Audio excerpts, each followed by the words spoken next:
scenes, as they say. Apparently. That's what the kids say, anyway. Current run rate, 12.4. Here's Hudson Prentice, in and bowls to Lyth, who just dabs it, tries to get it really fine, but manages to pick out Michael Cohen, feeling at short third man, picks up a single, 32 without loss. Billy Godalmann's 200th match for Derbyshire, have you mentioned that? No, not yet. I've not tripped out every single stat that I've prepared. I think that was the only one I've missed so far. The 200th match for Billy Godalmann. All formats, made his debut at Edgbaston in 2013 for Derbyshire.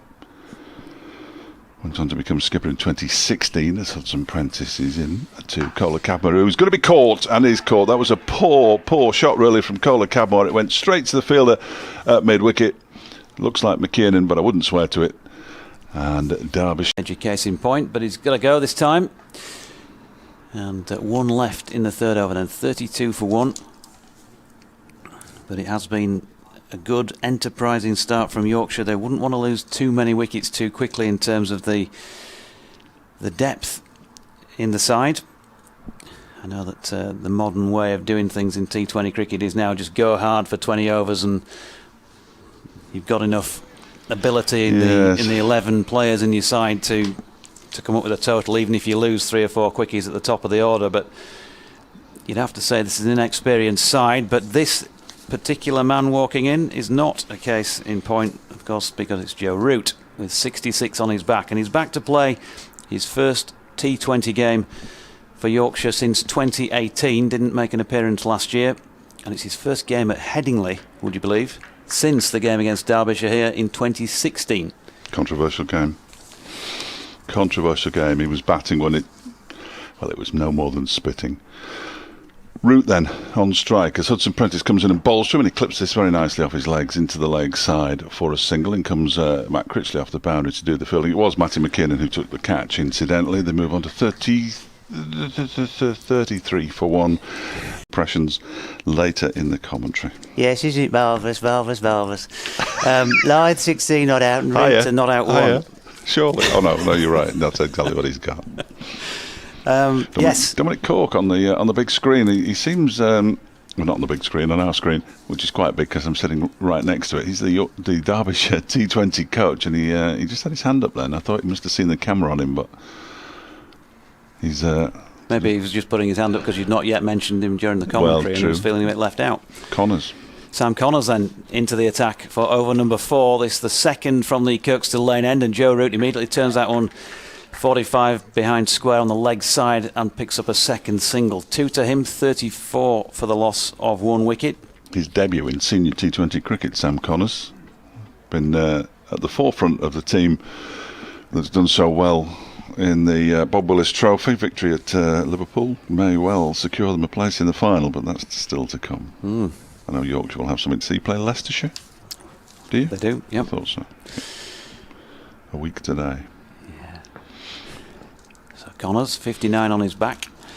Right arm over the wicket to the left-handed Adam Lyth. Short ball and lofted again. He had to wait a long time, Adam Lyth, to get the shot away, but he's got it in a similar position to one he scored earlier in the innings, and that's 4 backward of point. Really good shot that, because like you said, he had to wait an absolute age. It was a slower ball, bouncer almost, from Sam Connors, and he was in position to play the shot probably about a second before it arrived. It was remarkable. Chase on by Hudson Prentice, but couldn't get anywhere near it. Yorkshire, a shocking record, by the way, in their first game of a T20 season. They've won just 7 out of 17. This is the second, of course. 41% win-strike ratio as Lyth smashes this next Connors delivery over the top of mid-on. There's a chase on, and it's fielded down there by Lewis Rees, and they get back for a second. But again, it was soft outfield when the ball landed. He just held up, didn't kick on towards the boundary. I think the pitch looks a little bit slow as well. When you consider the shots that have been played, there's been a few mistimed, hasn't there? That one from Kola Cadmore when he was out was mistimed.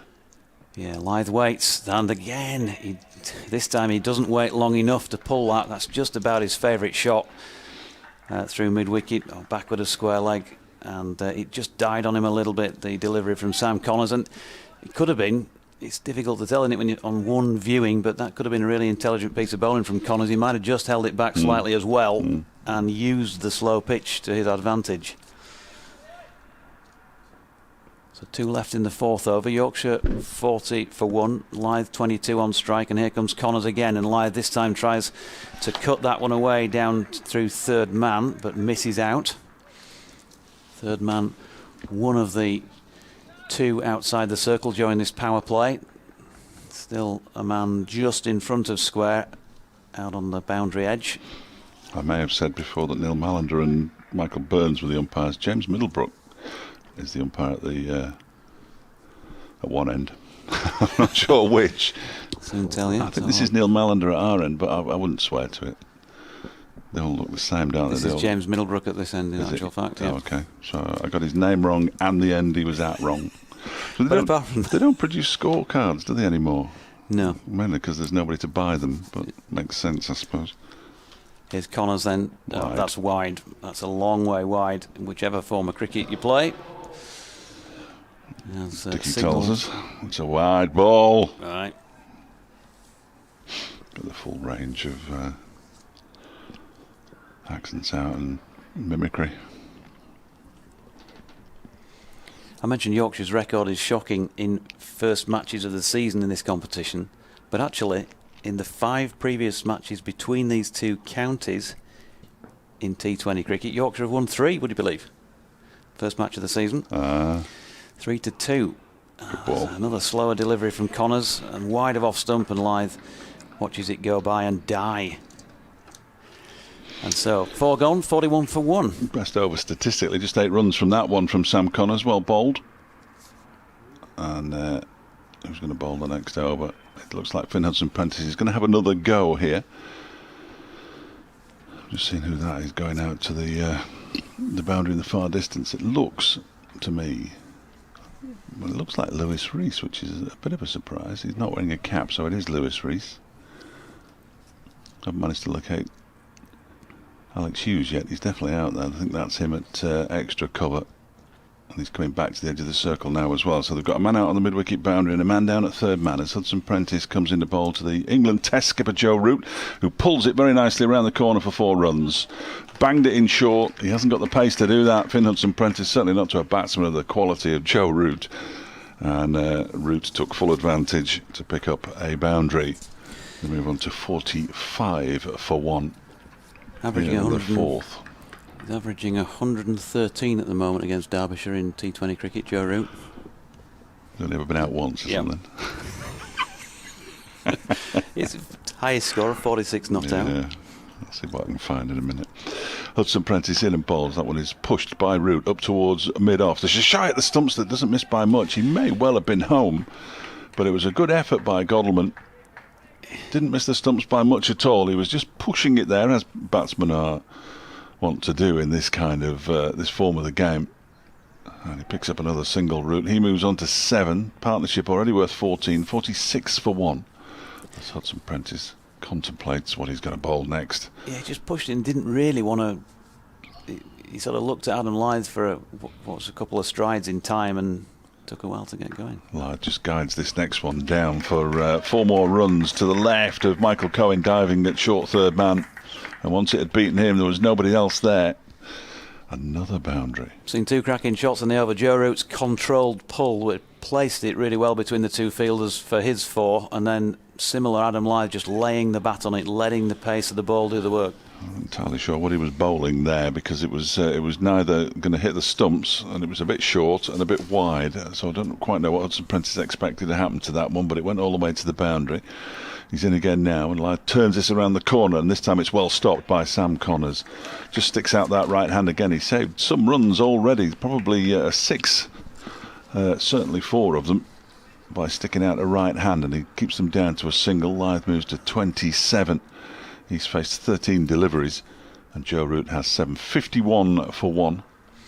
We're in the 5th over. And 51 is in fact Joe Root's score. 51 not out in his most recent match for Yorkshire against Lancs at Old Trafford in 2018. He's been working far too hard.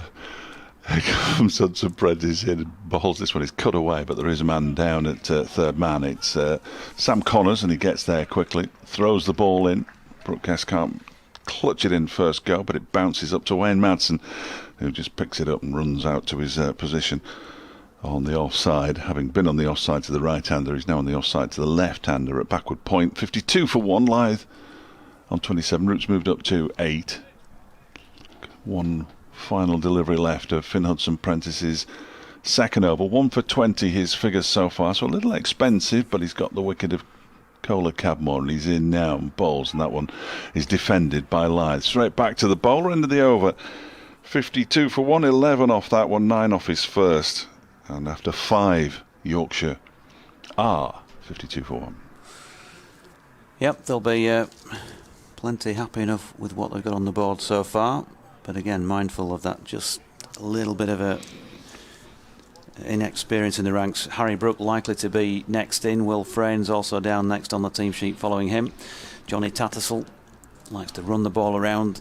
We'll get the biff and the bosh of Jordan Thompson maybe a little bit later on. Matthew Fisher can of course hold a bat. Very good half century at Chesterfield last season, didn't he? In a losing cause. Just got to get the odd one in, because I've got a nasty feeling about this. As I said to you yesterday, I think it was yesterday, the more Derbyshire win, the closer they are to losing. Excuse me, folks, but the microphones may go off for a minute so that you don't hear the screams of anguish when the right knuckle meets the bicep. Connors is in, and Root has turned that one beautifully backward of square. Fine for 4 runs. Again, just using the pace of the ball. Excellent shot from the England Test skipper. Hard-working Kevin Howells is in. 5 Live Sports Extra. Today it's focusing on the T20 International, so I don't know what Kevin's doing. I have to ask him, actually. He's come down for a couple of overs. I can only see his eyes, and it's very sinister. Just to make sure that there was no threats between commentators, I think. He's trying to keep the fight there'll be no threats here. Nothing but the greatest of respect. There'll be no threats as long as Derbyshire win, is that right? And I'm sure you're the same. It's going to be Sam Connors to continue at the Kirkstall Lane end then. Last over of the power play, Yorkshire 56 for 1 after 5 overs and 1 delivery, and that's a lovely shot once again from Joe Root, who just opens the face. I think the feature of his play so far already is the ability to see where the gaps are around the field and to find those gaps. Quality batting. Yeah, again, Sam Connors, as I said earlier, making his senior T20 debut today for Derbyshire, so a fairly steep learning curve when you're bowling to the England Test captain. Did okay in his first over, conceded just the 8, but his current over hasn't got off to the best start. Just a little bit of consultation with Billy Godleman playing in his 200th match for Derbyshire in all forms of cricket. Apparently so, yeah, I'd heard that. Connors in then, right arm over the wicket, and Root this time gets a full length delivery and drops it into the offside. Good call as well, and good support from Adam Lyth, gets them through for a single. 61 for 1. Yeah, it's amazing what you pick up in press rooms, isn't it? Did you know that Matt Critchley was likely to bowl the next over? He's got 39 wickets in this form of the game. At an average of? I have no idea. Nobody told me, so somebody told me he'd got 39 wickets, so I wrote it down, but I think he's done well, you know. That could have been a red herring. You need to check these facts out for yourself, David, surely. That's 7, no, that's not right either. At 22, 23. Connors then, 9 balls into his spell, none for 17. This one's short, wide of off stump. Again, Adam Lyth has to wait a long time to get away the cut shot. He's got a single for it, but he's looking just a little bit disappointed he didn't manage to pierce the gap and get it away to the Western Terrace boundary for 4. It's definitely slow out there. It is a slow pitch, isn't it? Slow pitch, slow outfield, so don't be fooled by whatever final total Yorkshire get. It'll be worth more.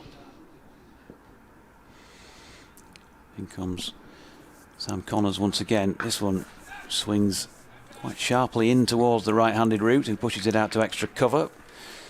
And if, of course, Derbyshire do need 18 off the last over, it won't be bowled by Tim Bresnan, which is a shame. Although Matt Critchley could be batting, you never know. Batting definitely Derbyshire's strong suit, though. in this form of the game, in all forms of the game really, but T20 cricket against Yorkshire's Derbyshire's very much a well, strong suit, it has been. And they've won 10 of their 17 first matches of the season, by the way, so that opening strike rate much better than Yorkshire's. Joe Root, meanwhile, pulling this one to the man at 45 behind square on the leg side and gets a single. So 28 to Root now, all of a sudden. Sorry, 28 to Lyth, I should say. 18 to Root. And 63 for 1 at the end of the power play. And we're going to have a change in the commentary position. Kevin Howell's going to join me for the next few overs while they have a break out there on the field, a sanitisation break. Head to head between these two teams in T20 cricket. They've played 29 matches, and despite that brilliant recent record by Derbyshire, Yorkshire have actually won 16 of them, 12 for the Falcons, and just the one match that was no result down at Derby in 2006. And Yorkshire, meanwhile, have the worst of it between the counties here at Headingley. They've won 7. Derbyshire have won 8 of them. And again, just underlining particularly that recent record, Derbyshire with 8 wins have had more success than any visiting team to Headingley in the history of the T20 Blast. Good afternoon, Kevin Howells. Going to show that reputation doesn't hold you in that good a stead in this format. Obviously, Yorkshire with supposedly some of the bigger name players. Derbyshire making progress in this format in recent years, of course, as well. So it's not just here. They've been picking up results down the years elsewhere as well. And it's Critchley about to bowl his first delivery of the game, with the Vikings off to a strong start at 63 for 1. A little dab round the corner from Root, and he's called through very quickly by Lyth. The running has been successful, and by and large has been good and confident. There's just been just a little bit of a wobbly moment. I mean, so just that previous over, I think it was Adam Lyth, was it? Who was sort of 2/3 of the way down. No call, wasn't having a clue really where the ball was going, even it was off. Yeah. So you just got to be a little bit mindful of that. But 64 for 1. Vikings having won the toss. Critchley in now to Lyth, who plays out along the ground, finds the gap perfectly, and that's what they've been doing all day. Finding those gaps, finding the space, another 4. Glorious shot as well, got down to it, played it perfectly. Must feel really good to pull that sort of shot off. As yeah, just we're talking about how long he's had to wait for the ball from the seamers, and maybe because this ball from Critchley is slower, he's able to do that more readily, and certainly showed he could there. He's on 32, and this one is cut away square on the offside. There's a man out there on the deep, and therefore he will get just the 1 for that. He moves to 33 now, and the Vikings to 69 for 1. Midway through this 7th over, so the power play has been completed. We're now in the period where the fielding team will try, if they can, to put some sort of grip on this, but they're not going to bowling like that. Short and played away again superbly. Yes, it may be coming on slowly, but they're still somehow managing to time so many of these. And he picks up, does the England Test captain Joe Root. Another boundary takes him to 22, and the Vikings 73 for 1. So Critchley, 9 runs conceded from his first 4 deliveries. He's bowling to Root again. Root back and won't get anything there. Dot ball, well stopped at backward point. That's what they also need to do. They need to just maintain this energy out there, which they've been pretty good at, I think, Derbyshire, by and large. And this next delivery is played away by Root behind square on the leg side. He'll get a single. He'll take his score to 23 and take the Vikings up to 74 for 1. But 10 runs coming from Critchley's over there. Lyth 33 and Root on 23, and this partnership of 42 following the dismissal of Tom Kohler-Cadmore. Just swiped the ball out there to mid-wicket. He went early on. Yeah, if Yorkshire are going to attempt to set Derbyshire a total that they're going to struggle to chase, then it goes without saying really that in this team today the big guns are going to have to come off, and so far that's looking pretty good, but things can change quickly, as we know in cricket, not only this form of the game. Change of bowling as well. Alex Hughes now into the attack at the Kirkstall Lane end to bowl over number 8. 74 for 1. The first delivery to Root is angled away backward of point by the England Test skipper, and they pick up a single. Takes him on to 24 now. Partnership already worth 43. Tom Kohler-Cadmore, the man out. 5 balls into the third over. He was caught McKeon and bowled Hudson Prentice for 16 when the score was on 32 at that stage.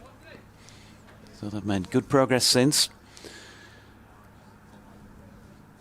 This pairing, particularly Root, obviously with plenty of international experience, but Adam Lyth, test match experience as well. That's a beautiful shot from Lyth, who's levered it very, very fine over fine leg, and he's going to pick up 6. That's an extraordinary shot from Adam Lyth, and a superb execution of it as well. Another maximum for him, 39 now, 81 for 1. Brilliant, that.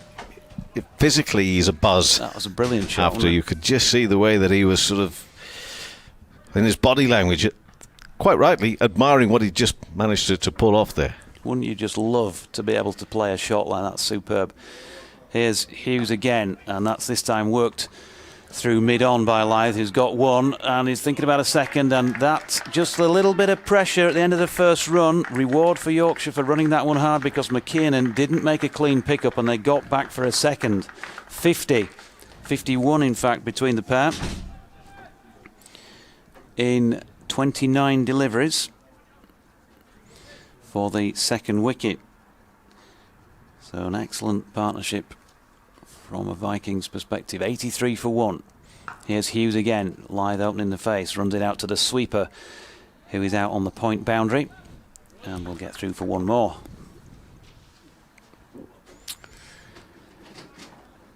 It really is. It's more strange than Championship cricket at the moment. I think being in an empty venue watching a T20 game without the natural noise that comes with particularly boundaries and wickets, as this next delivery from Hughes was an attempted Yorker dug out by Root, who looks like he's asking for a change of bat after that. Might have cracked perhaps as he chopped down on it, or maybe just not getting the feel that he wants from it out there. Wants to try something different.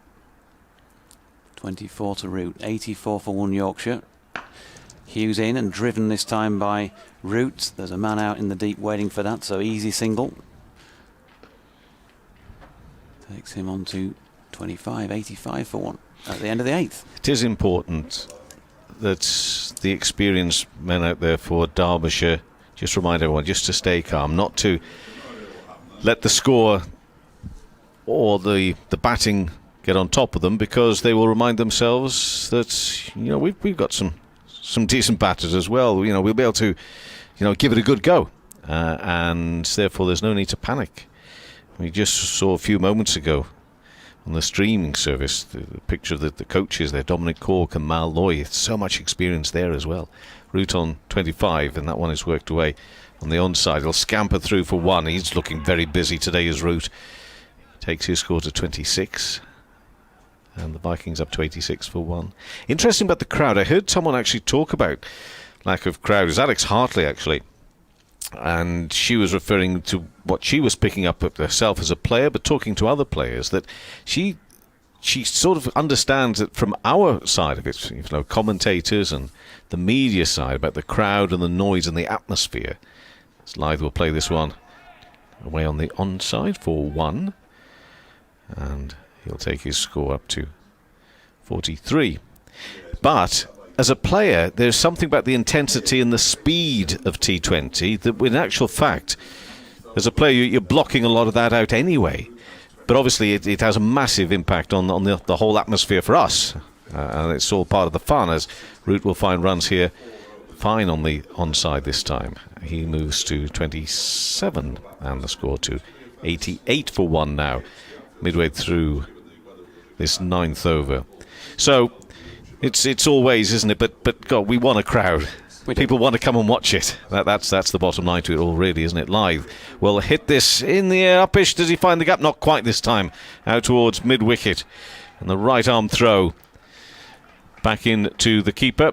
And the score will move now to 89 for 1 and Lyth on 44. So the field all spread out, trying to plug those gaps wherever they can, because Yorkshire have been so good, this pair, of finding the space. This one's out through mid-wicket to the mid-wicket boundary, finds the fielder. So that in many ways is a success there for Derbyshire. Only the 1 run conceded. Stop them finding those gaps, try and put the men in the right place and frustrate the batters. We see that happening time and time again. 90 for 1. Root, say Lyth in, beg your pardon, he plays that out towards mid-wicket. Again, has to come to the ball to get to it, to whip it away there. Yeah, good use of feet, and he was quicker to the other end actually than Joe Root, the non-striking batsman, was down to this Kirkstall Lane end of the ground, looking for a second. Adam Lyth, he's hungry for a half-century. 45 not out, 9 gone. And the score at the end of that over is 91 for 1 after 9 overs. Lyth on 45 and Root on 28. So a good over from a Derbyshire perspective as well, like Kev. Just the 6 from it. And so good bowling, you've got to say, by Matt Critchley. Bowling to his field. Players not able to find an easy route to the boundary. Hughes going to continue from the Kirkstall Lane, and you can get in touch with us, by the way. Not easy for us between overs here. But at Fletch Sport, at Kevin Howells 7, and at Jonathan Doidge, or BBC West Yorkshire Sport at gmail.com, as Hughes is in to Adam Lyth, who has played this one superbly, split the gap between 2 men. That's a brilliant piece of fielding as well. Down away to our left. Lewis Deploy. By Deploy. Diving stop. I'm going to need to sort the rope out there, I think, before the next delivery. Or not bother. Let's just leave that then, shall we? So what happens if the ball sort of lands over the first bit but in the second? Well, unlikely that is. I think you're right to your right to your MP. Right to your MP. Here's Hughes then into Lyth. They've got 2 for that previous shot. He's played something similar. This time a little bit of a fumble by Deploy. But he keeps them down to 1. 94 for 1. It was a fumble, but somehow still managed to make it look quite graceful. He was sort of I'm just going to push it forward and push it forward again, and now I'm going to pick it up. It wasn't a clown fumble. It was more graceful. In comes Hughes again. Now LBW appeal here. Root tries the sweep. The ball squirts out through point, and they'll get a leg by. James Millbrook not interested in raising the index finger. 95 for 1. Daz are asking if there's any chance of a scoreboard being added to the live stream. I think you need to be addressing that, Dazza, to the county themselves rather than the BBC. Lyth 48. And back on strike then, halfway through the 10th here. Hughes in, that's going to be 6. That is a big, big 6 again from Adam Lyth, who knelt forward and has pulled that across the line. One of his best shots, and takes him to a superb half-century. Lyth moves on to 54. 9.4 overs gone. Yorkshire also bring up the 100 in the same stroke. 101 for 1. He's just marvellous to watch, isn't he, Adam Lyth, when he's in this sort of mood. And you know, if you're a Yorkshire supporter, you're always worried that he's just going to have one too many goes and he's just send it down and throw to somebody on the boundary. But by and large, it's just a thrill to watch. 26 balls, 39 minutes, 5 fours and 3 sixes, and a single to follow it up to Deploy at long on. 55 Adam Lyth, 102 for 1 Yorkshire. He was in the Bob Willis quite recently, wasn't he? He played a really good innings, and showed good temperament. Now he maybe feels he's got a bit more licence here, of course, to play the natural game, but he still wants to go and turn that half-century into a century. Here's Hughes. That's a nicely played shot from Joe Root, who's got it away. Fine cut there. And the man who is just inside the ring at third man, diving in despair. The ball disappears down to the Emerald stand for 4 more to root. So, 10 overs in, halfway stage. Yorkshire 106 for 1. Seen some skills, Jonathan, haven't we? We haven't just seen the hitting the ball as hard and as far as you can with as much brutal power. We've seen the deft shots as well, and although there isn't that much pace seemingly to the ball, they're getting the timing right still to get that ball racing away by getting themselves in the right place. Adam Lyth's 55 not out. They're for 41 minutes, 27 balls, 5 fours and 3 sixes. And conference there between Godalman and Lewis Rees. The bowling so far, have I got time to go through that? Let's see. McKiernan 1 over 9 runs. Cohen 1 over 15 runs. An expensive second over of the innings was. Hudson Prentice, who got that wicket of Coda Cadmore, 2 overs 1 for 20. Connors 2 overs, no wicket for 19. As we see this left arm of Rees in and bowls and worked up towards, towards the mid-on area. The man has to come up off the boundary with the right arm throw and take the score to 106 for 1. I hadn't quite got through that bowling, so I shall try and carry on. Critchley 2 overs, no wickets for 16, and we haven't got that updated figure from Hughes yet, but it is on the board, so I can tell you that he's gone for 25 runs from 2 overs. Expensive. So trying now to, I don't think you can contain these two. You've just got to try and get their wickets. Frustrate them almost, Kevin. Yeah, absolutely. These two are well in on this sluggish pitch. Roots on 32. Round the wickets. Wide as signalled by the umpire as well. So Harsh. Harsh. He's got a bowl somewhere, hasn't he? And he doesn't want him to hit the ball. He's got to rotate. Go on, you just finish that. Well, we could get a machine at the other end, couldn't we, if we want? But, these are human beings who are trying to battle against the best batsman in the country. And sadly, the umpires can't take that into consideration. Root on 32. Again, deft. Just looking to reverse that round the corner, and we'll get 1 for it. Excellent work by Connors. Good running. Good pickup. And it does lift.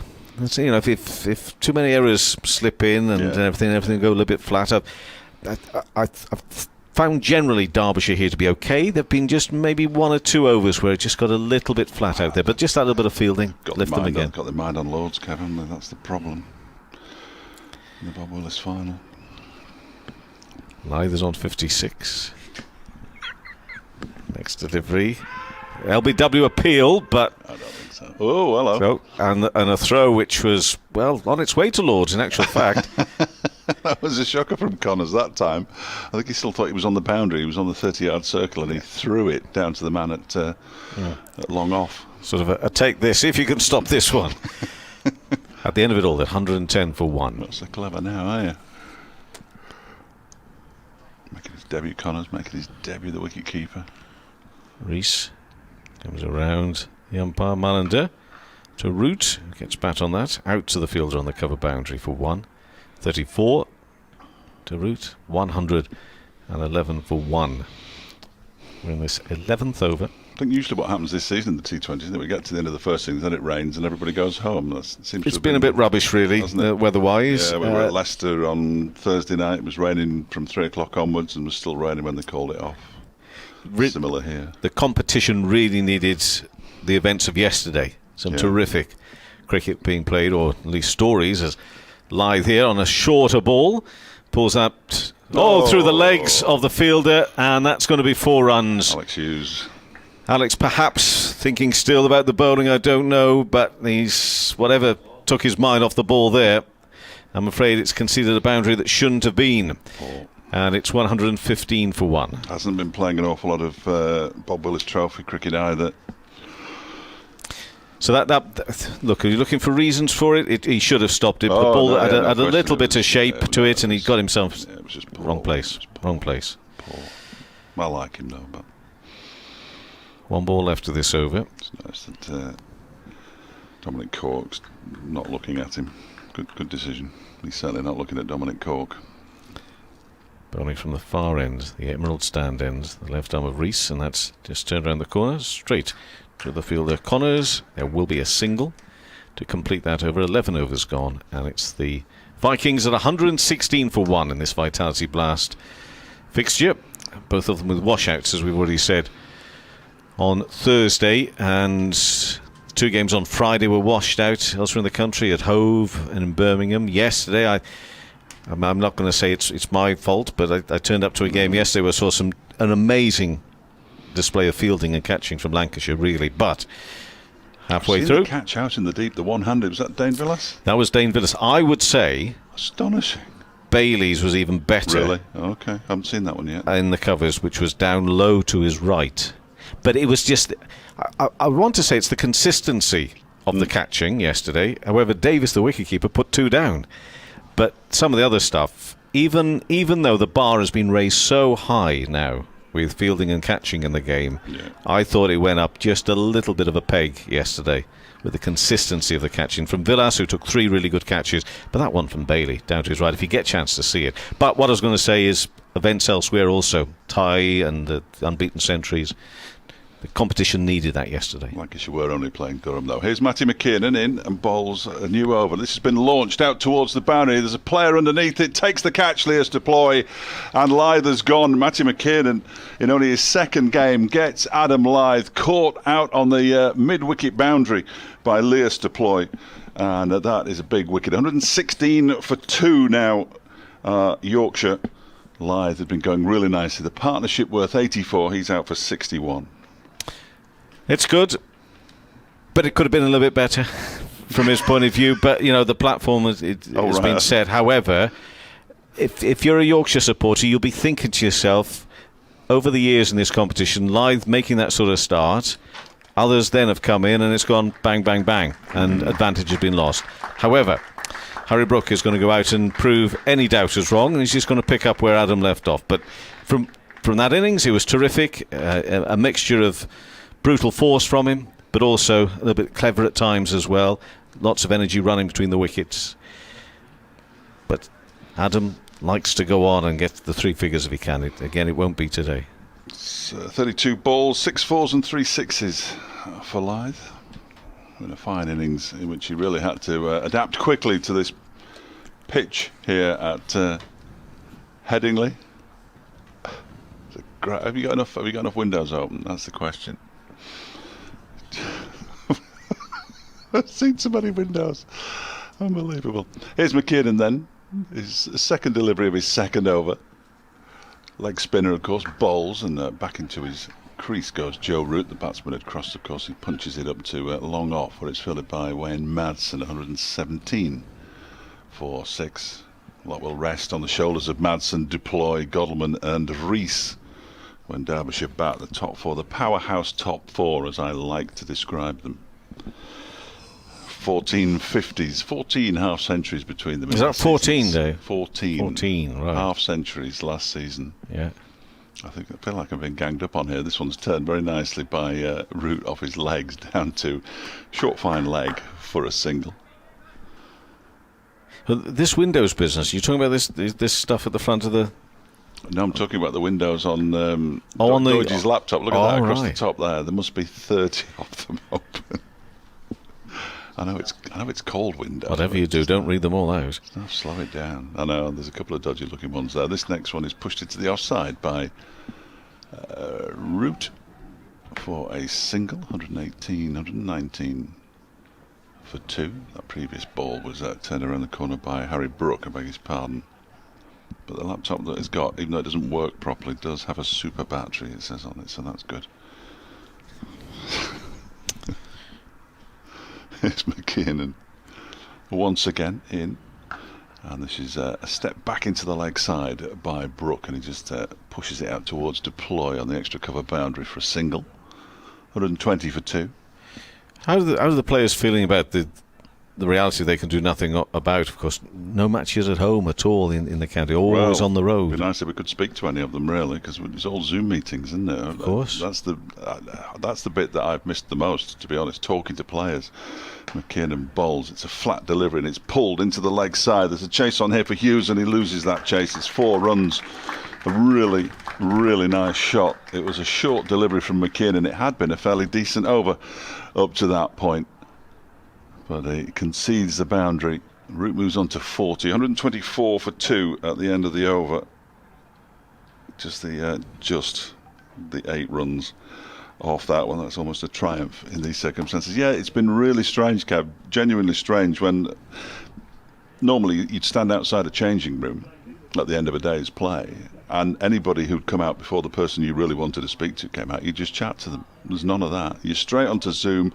There's minimal chit chat. You're into the interview and they want to get off. So it's difficult to gauge anything, really. Such is life in 2020. We have cricket. We're to be grateful for that, as Brook hammers this one hard and straight down towards the long on boundary. So straight, the fielder comes quickly round to it, and Brook will pick up just a single. 3 not out. Vikings 125 for 2. Critchley bowling his 3rd over. Leans back, there's Root, and he plays that square out to the cover boundary for another single. Of course, a lot of these games, I mean, Sunday generally the matches will be played in the afternoon anyway at a weekend, but most of the matches, a lot of the matches being played afternoon, not evening time.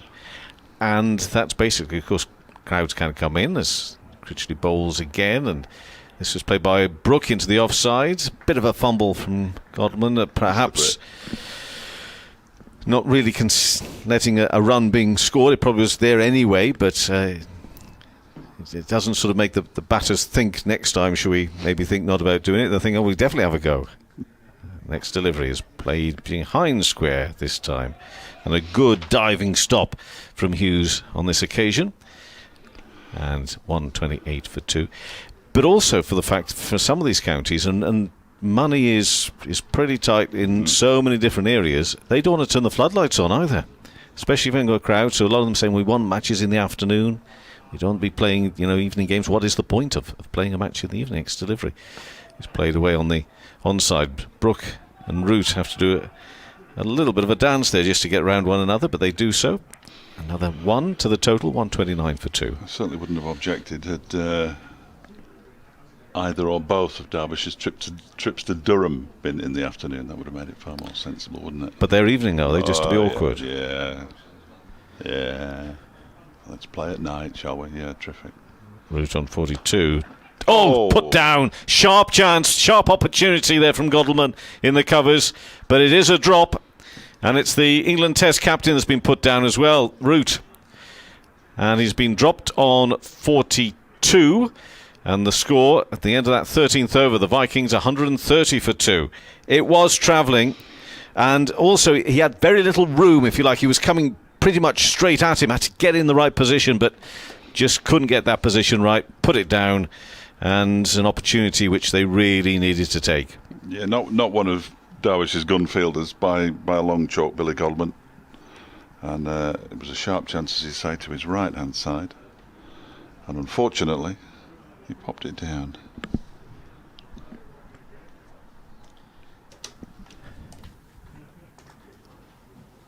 Seven overs remaining. I shall do one more over, and then, talking of gun fielders, our gun commentators will be back with you. But Cohen is back on. Now, look, 15 runs, it happens. It happens. But he's got to now prove to coaches and captains alike that he is ready to come back and show his fight and his worth. Next delivery is played out on the onside, and there shall be a couple of runs.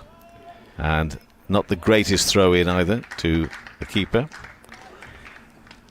You know that little reshuffle we just did? Yeah. Wasn't that supposed to happen after another over? Or is that... I don't know, and I know certainly the viewers and listeners don't know or care. I know maths is not your strongest point. I was expecting you to come in this seat so David could do that over and all would have been well, but there had to be... Next delivery is hit hard and firm behind square on the offside, and that will be 4 runs for the... I keep on calling England Test captain. He's not here playing Test cricket. But he's certainly making the most of it. With another boundary, 136 for 2. He just looks very, very high class, doesn't he? And he's not had quite the brutality of Adam Lyth's knock, smashing it out of the park, but his placement has been superb. Cohen from the Kirkstall Lane end, around the wicket, in bowls short and played out into the offside for no run. Root can't find the gap there.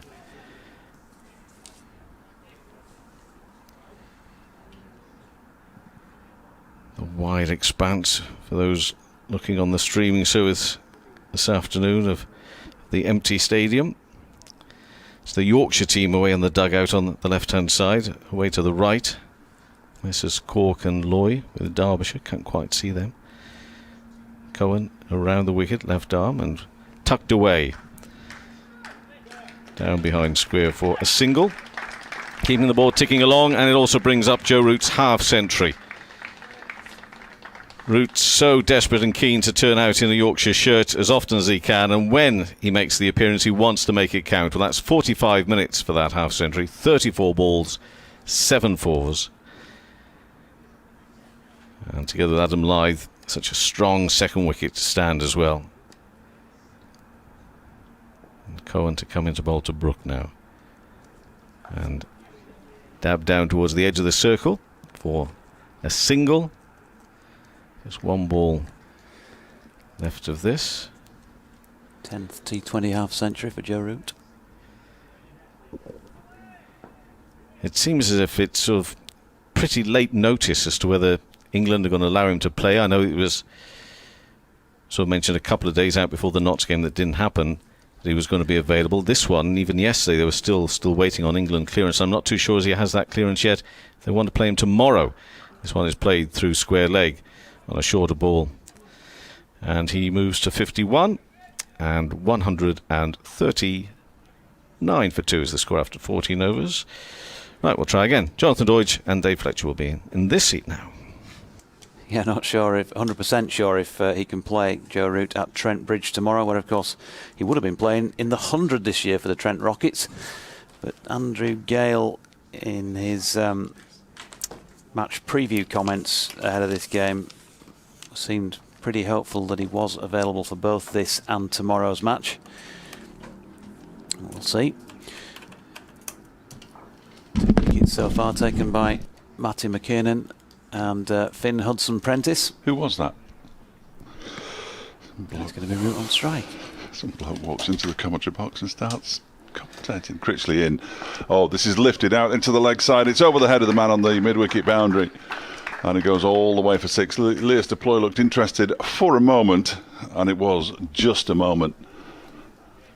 And the ball goes all the way to the boundary. Root moves to 57, 145 for 2. He only conceded 6 runs off his previous over. Matt Critchley's conceded 6 runs off his first. Tosses himself a catch. Matt Critchley. Root just leans on his bat. Now he's ready, and he cuts this into the offside. There's no run as it goes straight to Alex Hughes, a backward point. 145 for 2. It remains. Some expensive bowling figures coming up as Critchley bowls. This one is pulled into the leg side. Around goes Deploy again. It's picked up eventually, I think, by McKitten, who falls over when he fields the ball. In fact, it's Finn Hudson-Prentice who falls to the ground after he sends it back in. They go through for a single. Root to 58, 146 for 2. Almost got enough already. Critchley's in again. This one's dragged down, and it's clubbed down the ground for 6 runs by Harry Brook. Terrific shot that, got every single last inch of it. There is a man down at long off, but at no stage did he look in the game. Power, wasn't it? Just power, really. Just stepped away, and he's more or less a flat bat there. Yeah. clubbed it down the ground. Twirls his bat in his hands. Very pleased with himself. And why not? He's moved on to 12, 150 up for Yorkshire, 152 for 2 as Critchley's in again. And he pulls this down to long on, where Wayne Madsen will be doing the fielding. I'm sure he is.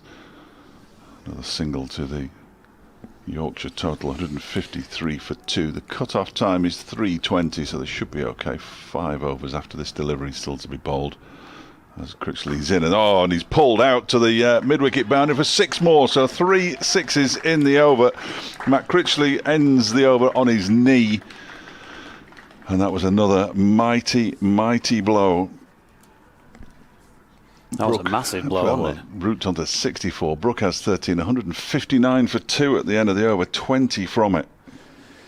Yeah, tremendous over from a Yorkshire point of view, and bearing in mind they've never scored 200 against Derbyshire in any home T20 game. That I think they're the only ones who possibly haven't. Could be on. Well, it possibly could be on. No, it should be from here, shouldn't it? It should be, but this is Yorkshire against Derbyshire, and you wouldn't want to get carried away with that, given recent records. But things looking pretty good at the 3/4 stage in the innings. As Fletch says, 64 for Joe Root. Harry Brook already on to 13. Partnership already worth 43 in just 3 overs and 5 deliveries. Ouch. McKinnon then from the Kirkstall Lane end. It's real over-the-top action that he's got, and Harry Brook meets that. Might have been on the full, in fact. Gets it away to long on, where Wayne Madsen's round to field. Can you tell he's broken his back? You don't see, fast bowlers, yes. Leg spinners, not so much. But his action, I don't think it's very repeatable. No, good shout. 160 for 1. Root waits, set, well set on 64. And he's got this away straight to the man who is at mid-wicket, and he has gone. Joe Root caught at mid-wicket then by Finn Hudson-Prentice off the bowling of Matt Critchley, off the bowling of Matty McKinnon, I should say, and he's got his man. And Joe Root, 64 and out. And that could just change the momentum we were talking about there towards that 200 from a Yorkshire perspective. Been out there 51 minutes, Joe Root, and faced 40 deliveries, hitting 7 4s and 2 6s, and an excellent knock, all class from the England Test captain. But he has to go, and he just hit it straight to the man, really. His placement in the innings has been superb throughout, and that was just one mistake, really, in that respect, and it's cost him his wicket. Hudson-Prentice hardly had to move a muscle. So Root gone for 64, Yorkshire 160 for the loss of 3 wickets. And Will Frain then in the closing 5 overs now, charged with the responsibility of getting himself in pretty quickly here and continuing that momentum that Yorkshire have built through the innings so far. The batsman crossed while that catch was being made by Hudson-Prentice. And so Brook on strike. Here's McKinnon in, and Brook pulls this one wide of mid-on, where Madsen's round to do the fielding, and they're going to get back for a second run. Good running between the wickets, good support from the non-striking end then from Will Frain.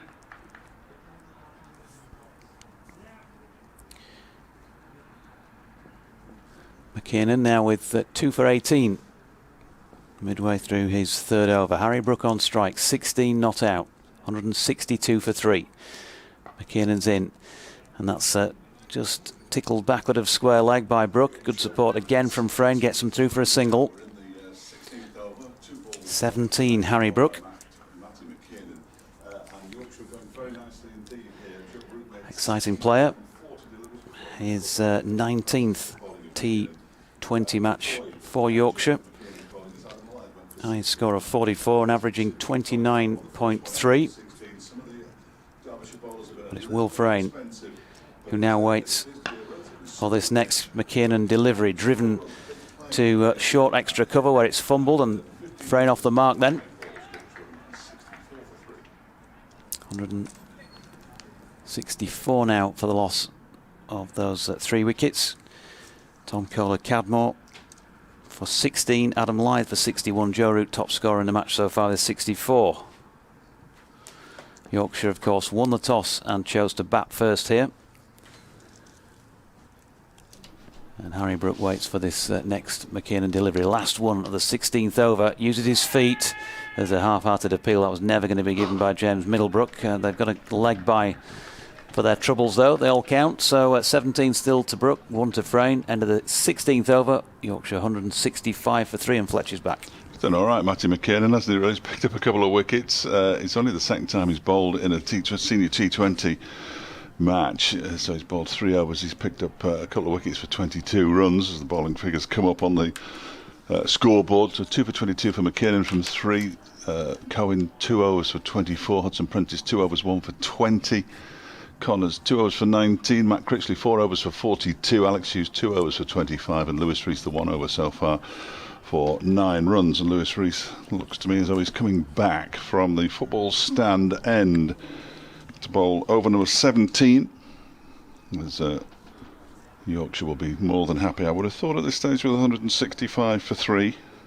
Well, they're just 6 runs off that over as Lewis Rees begins a new over, and it's dragged from outside off stump by Harry Brook down towards long on, where Matt Critchley does the fielding. They go through for that single.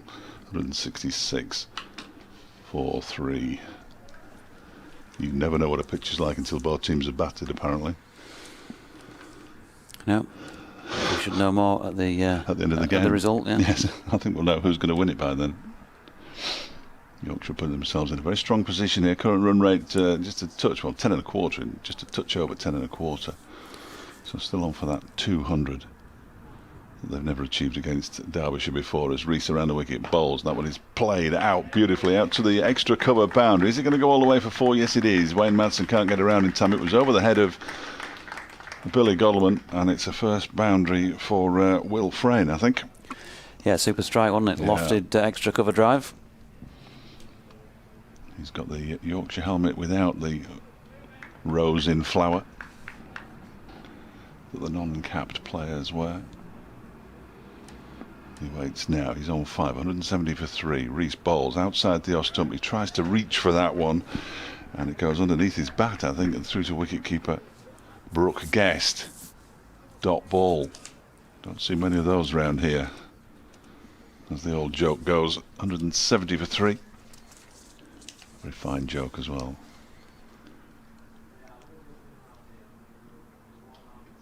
There's Rees again. He almost jumps out from behind the umpire and bowls a full delivery that's driven down the ground. It's fielded there by, it's either Hughes or Hudson Prentice. It's Hughes, I think, out there in the far distance. My eyesight's got worse since I was here for the 4-day game, I think. And it was bad then. 171 for 3. Frain onto 6. Brook has 18. And this one's a full toss outside the off stump. You can't really do much with that kind of delivery. I think if he'd have left it, it might have been signalled a wide, but he reached for it, and as a result didn't get anything like the connection he was looking for. Harry Brook, he just picks up a single, moves to 19. 172 for 3. It's a horrible delivery. Are you trying to get sponsorship for the 2021 season by a I just need to go laser vision specialist? I think I'm beyond that. This one is a full delivery that's guided into the offside by Frain for another single. Been a good over this so far from Lewis Rees. In terms of concession of runs, he's conceded 8 so far. And in fact, that's the end of the over. So he conceded 8 in that over, did Lewis Rees. Did he concede 8 in that over? Yes, yeah. 8 so far after 6 deliveries. I think that's the end of it. 173 for 3. It's counting. It's a real problem. With 3 overs to go, run rate 10.1. Yeah, and the presence of Will Frain, who's going to be at the striking end here, reminds me his dad sent me a message the other day and asked me if I'd mentioned this on air today. Richie Howarth, a stalwart of Honley Cricket Club in the Huddersfield League, who were champions 6 times between 2000 and 2011, and also got Joe Root out when he was a nipper. Excellent. Playing against Sheffield Collegiate. Been suffering from mental health issues. and they've set up a funding page where they're trying to help to cover some of the treatment. So, Richie, we wish you well. Yeah. The best thing I can do is to point you in the direction of the Honley Cricket Club website, which you'll be able to find on your search engine, and on there is a link to click if you are able to help Richie out. Here's this first ball of the next over from Hudson Prentice, and that is a full toss smashed over extra cover by Will Frain for a maximum. Home run. That was just like watching the baseball that I was watching last night. Full toss and smashed out into right field. Terrific shot from Frain. The Drake's Huddersfield League, absolutely. Yeah. Yes. Good standard, that. Cracking place to go and play or watch your cricket, I think, as well. In comes Hudson Prentice again. This time Frain can't get it past the fielder who's in at extra cover, so no run. So yeah, just pointing in the direction of the Honley Cricket Club website. Richie Howarth, stalwart player of that club. And people, great to see them rallying round. I think they were trying to raise something like $3,500 or something in the first place, and sort of quadrupled that in the first few days. Brilliant. We wish him well. Here's Finn Hudson Prentice. That's just angled down towards Will Frain's leg stump. He tries to get it away through mid-wicket, wraps him on some part of the non-batting equipment, so leg by. Well, I'm always told by people I never big up myself enough, but I've got nothing to sell, so No. I'll not bother. People often say to me that I don't make enough of the projects that I'm involved in. But I'm not involved in any of them. No, so I don't think we can. I think we've drawn a blank there, really. 180 for 3. Halfway through the 18th over. Here's Hudson Prentice again. Good delivery. Attempted Yorker. It would have missed leg stump, but it was down towards Harry Brook's feet, and he felt the need to get some bat on that, as you'd expect. It's been a decent comeback by Hudson Prentice after his first delivery. Full toss was smashed back over his head for 6 out to the long off boundary. He's conceded the one leg bye in the subsequent 3 deliveries, but 8 sixes already Yorkshire have hit. 180 for 3. 2 left in the 18th. Hudson Prentice short ball this time, and Brook was straight onto that. He's bounced once and he's disappearing off into the foot of the western terrace.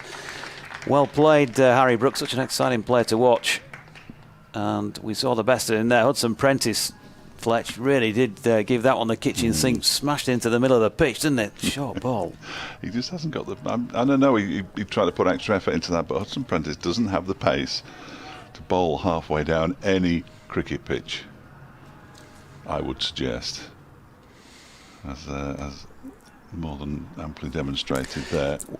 Well, yeah, because the ball was, by the time Harry Brook made contact, it was already dying on him, wasn't it? And he'd had to advance down the pitch as well. He's 19 not out then. Make that 23, in fact, with that boundary, and he's missing out on this next Hudson Prentice delivery to conclude the over then. 18 now gone, 184 for the loss of 3 wickets Yorkshire, so 11 from it. And that 200 is still just about in sight for the first time against Derbyshire in a home game. I think they'll get there, and that makes it very, very difficult for Derbyshire. They're not really a 200 kind of team, or haven't been in the past. Yorkshire was with power to add in these final 2 overs. Plenty more batsmen still on the bench down below us as Lewis Rees gets ready to bowl his 3rd and what will be final over. Because no Ravi Rampal this season. As Rees comes in and bowls, and that's clubbed straight back over his head for 6. That's a glorious shot. Absolutely glorious shot from Will Frain. He just waited for the ball to arrive. It was over pitched. He got underneath it. In fact, I don't think it did pitch. No, that's full how ball. over pitched it was. It didn't pitch, so he's dispatched a full toss straight back over Lewis Rees's head. 190 for 3 with 11 deliveries to go. Rees is in, bowls another full toss. This one's high in the air. Is it going to be a catch? No, it isn't. It's going to be 6 more out into the deep. Leas Deploy just watched it sail over his head. Back-to-back full tosses, back-to-back 6s for Will Frain. You wouldn't mind having that sort of power, would you? He looked at his bat. You could tell as soon as he hit it that he'd not quite got given it the full ticket. Certainly not out of the meat of the bat. looked like it might have been a little bit lower than. But as you say, the fielder, he stood there thinking, catch. Well, for a moment he looked interested. For that one he did look interested, Lyth deploy, for a few moments. I think it's Lyth deploy out there. It might not be. He's a long way away from me. 25 already, Will Frain. In absolutely no time here. He's faced just 10 deliveries. Just showing off, and the partnership already worth 36. And then they came together in the 16th over. Here's Rees. Pitches this one, and it's driven out into the far deep. It's Alex Hughes, because it's a right-hand throw. I thought it might have been Hughes, but it is Alex Hughes out in the distance. My eyes. Dear, oh dear. What numbers are you wearing? It's actually Wayne Madsen. Is it Madsen at long off? He's normally at long on. Who's at long on then? 197 for 3. He goes around the wicket. Oh, and that one's gone straight up in the air. Billy Godleman's underneath it. It's going to be the end of Brook. It is the end of Brook. He catches it after moving around from extra cover to a more conventional sort of mid-off kind of area. It just looped in the air. Lewis Rees has a wicket. It all seems fairly academic at this moment in time, because Yorkshire are 197 for 4 with an over and a half remaining. Yeah, just mistimed on this occasion. Looking at the replay, I think he again got it fairly low, didn't he? And well, it's been a good little knock from Harry Brook. 29 minutes, 18 balls, so a strike rate of over 100 from him. Just the 1-4 and 1-6, and it leaves Yorkshire 197 for 4 in the 19th. Batsman crossed, which means it'll be Will Frain on strike. The new batsman is Matty Fisher. I thought Matt's in Jordan Thompson. His first delivery, next delivery rather, because the batsman crossed. He just played backward a square on the offside by Frain. He moves on to 27, 198 for 4. Yeah, I thought we might have done, particularly also for the left-hand, right-hand combi in the last few deliveries. Just to mix things up a little bit more. Half century that he bludgeoned at Chesterfield last season, which was a terrific knock. 198 for 4. 7 balls of the Yorkshire innings remaining as Lewis Rees bowls his final delivery. It's another full toss. Oh, what a catch by Billy Godleman, diving away to his left-hand side. He put Joe Root down earlier. He made no mistake on this occasion. He takes the catch, and Fisher goes without scoring. Yorkshire, as if it makes any difference, a 198 for 5 now. Look, when you're on the wrong end of something, as Derbyshire at the moment are in the field, you need something to cling on to. You need something, don't you? Something to change that momentum, to get everybody pulling together right towards the end of the Yorkshire innings here. And that was an absolutely brilliant catch by Billy Godleman. Talk about leading from the front. Matthew Fisher, he's annoyed with himself, but I tell you what, that's just one of those where you take your helmet off out in the middle and you clap the fielder, because that was just outstanding fielding from Billy Godleman. And if games can turn on little events, then who knows, that could be just the fillip that they need to make a real impact on the match. I'm sure. Well, I'll say it again, when Derbyshire come to bat, Finn Hudson-Prentice is going to bowl the final over of the innings, and Jordan Thompson is the new batsman to be at the non-strikers end. Derbyshire have little option in this run chase but to go hard, really, when it eventually comes around at 198 for 5. So last over, Hudson-Prentice in, and Frain doesn't quite get this where he wants it. I think he wanted it in front of square, and he's got a thick inside contact back at a square. Sweeper comes in and fields. They get a single. 199 for 5.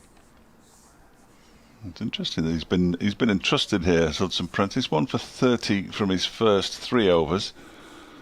To bowl the final over, this would have been Ravi Rampal territory, no question about it, had Ravi been able to get out of Trinidad and get over to the UK in time, but it just wasn't possible once the travel restrictions were imposed.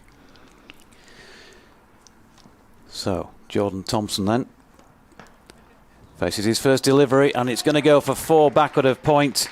Finn Hudson-Prentice, not the worst of deliveries, but he made himself room to the left-hander, and Yorkshire have hit 200 for the first time in a home game in the history of their T20 lives against today's opponents, the Derbyshire Falcons. Yeah, it was a decent shot. One despairing dive at backward point from Lewis Rees. He got nowhere near it. I think he knew he wasn't going to get anywhere near it. So it's going to be a phenomenal chase, a record chase against Yorkshire if Derbyshire are to get up. Well, they have got 222 for 5 against Yorkshire previously, so it's all out there in the history books as this next delivery is played away through to the cover boundary for a single by Jordan Thompson, who moves on to 5, 204 for 5, so it is doable. Oh, absolutely, and they've got to believe it's doable, haven't they? Yeah. Whether they do believe or not, I'm not sure, but... Probably needs, a bit like Yorkshire, that the top order has got to have a good day. Hudson Prentice in, low full toss. That is hammered away through mid-wicket for 6 by Will Frain. Absolutely, well, played with disdain, really, wasn't it? Don't bowl that at me. And he just flicked it away. We've seen power from him from a shot that went for 6 down the Emerald stand end where he didn't quite time that, but this one was right out of the middle of the bat. Just an effortless flick. Yes, not the ball you really want to be bowling, quite honestly, in the final over. With only 5 down, it now equals the highest score that Yorkshire have scored against Derbyshire in T20 cricket, 210 back in July 2006 at the county ground in Derby. 34 off 14 for Frain. Hudson Prentice in, make that 40, because that one was also soaring over the mid-wicket boundary for 6 more for Will Frain. Dear me, Finn Hudson Prentice is a late casualty here as far as Derbyshire are concerned. 1 for 42. He's still got 2 deliveries left in his 4th over. 216 for 5 when they update the scoreboard. And Will Frain is on to 40. Chance of getting one of the quickest 50s you're likely to see here at Headingley. Hudson Prentice just trying to take the sting out of the over. He'll have to hit this ball for 10, of course. Well, he still said 2 left on the board. My apologies, folks.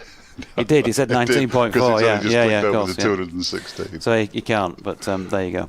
Well, he might. He could. I mean, the way he's hitting it, he might go for 10 and down Critchley Lane somewhere. Absolutely.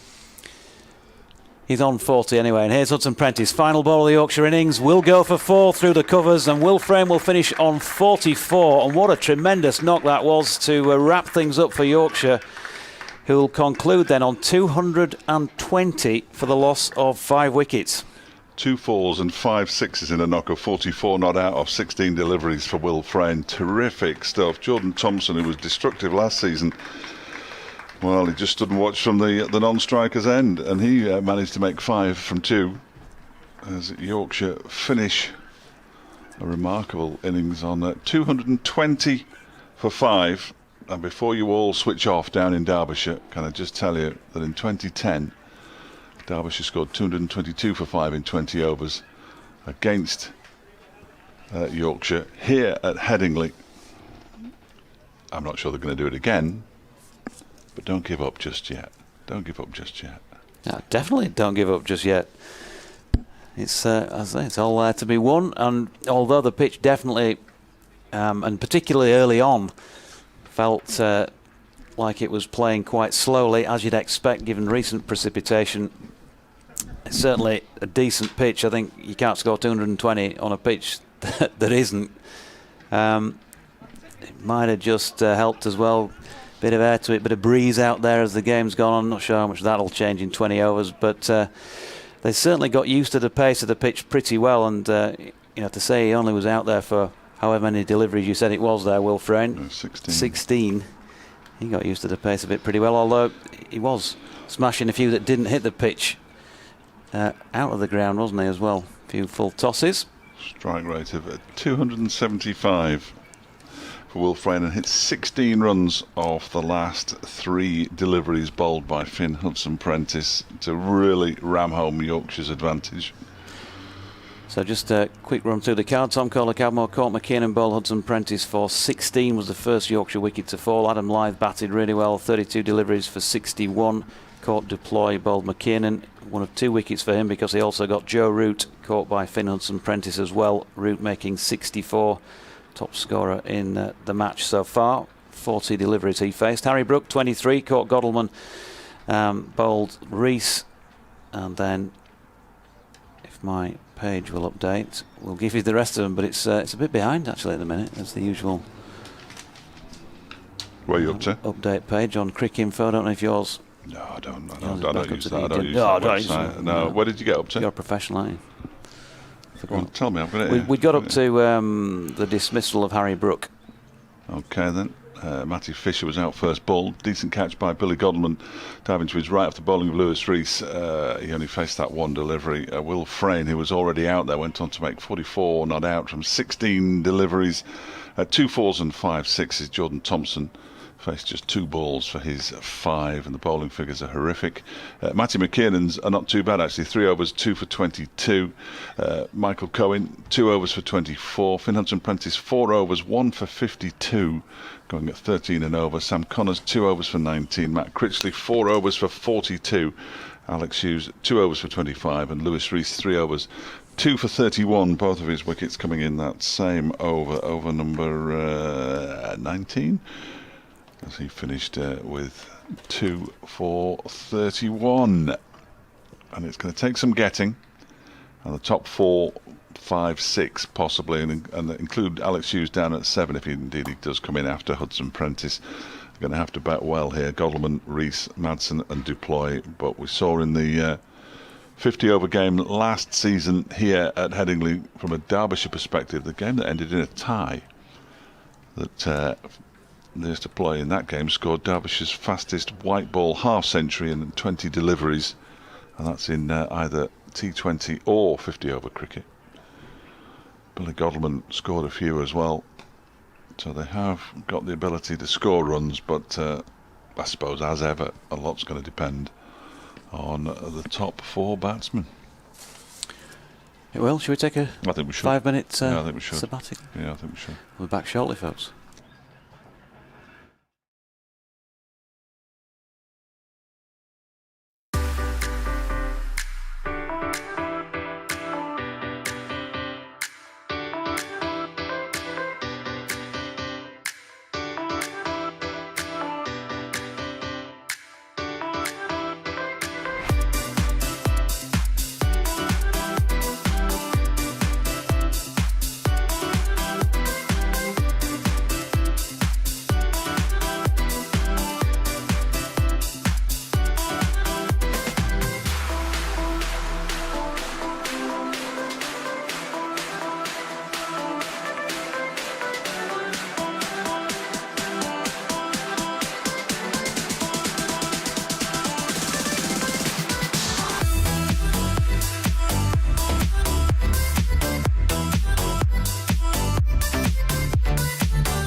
Yorkshire just assembled on the boundary's edge in a circle. A large plane goes overhead. We didn't see many of those planes. We heard them for the 4-day game here, but we've already seen 19 more overs on a Sunday than we saw in that game. And we saw the one over at 3 o'clock. I just realised what time it is.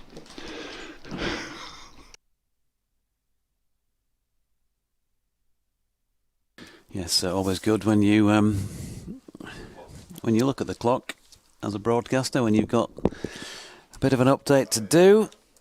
Fletch with a fleeting appearance in this Derbyshire innings then, which is about to get going. Billy Godalming and Lewis Rees are the two men going to be charged with the initial responsibility of knocking off this 220 to 21, of course, needed for the win. Neil Mallender just waving to the scorers to make sure they're all happy. Adam Lyth is going to take the ball first up for Yorkshire.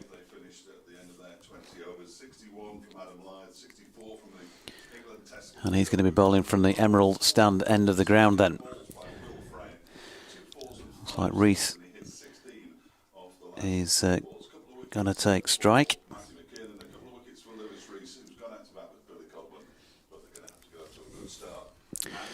So Yorkshire with everybody barring the two, of course, in these power play overs inside the circle. Lyth going to have a mid-on, mid-off, a straight mid-wicket. Man just in front of square on the leg side, man just behind square. In fact, of course, Rees left-handed, so make that a short third man, Matty Pillans. And a backward point, plus a man backward of square on the leg side as well. The first ball from Lyth pushed out into the offside by Rees, and there was no run. Fletch is back. Could offer no hope.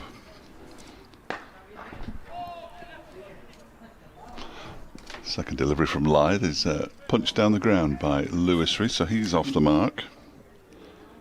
1 without loss. Just another 220 required by Derbyshire. It seems a lot, doesn't it? But it's not if you say it quickly. They've got some batsmen who can play some strokes. And watch Billy Godalming charge. I think he'll charge. May have a look at the first one.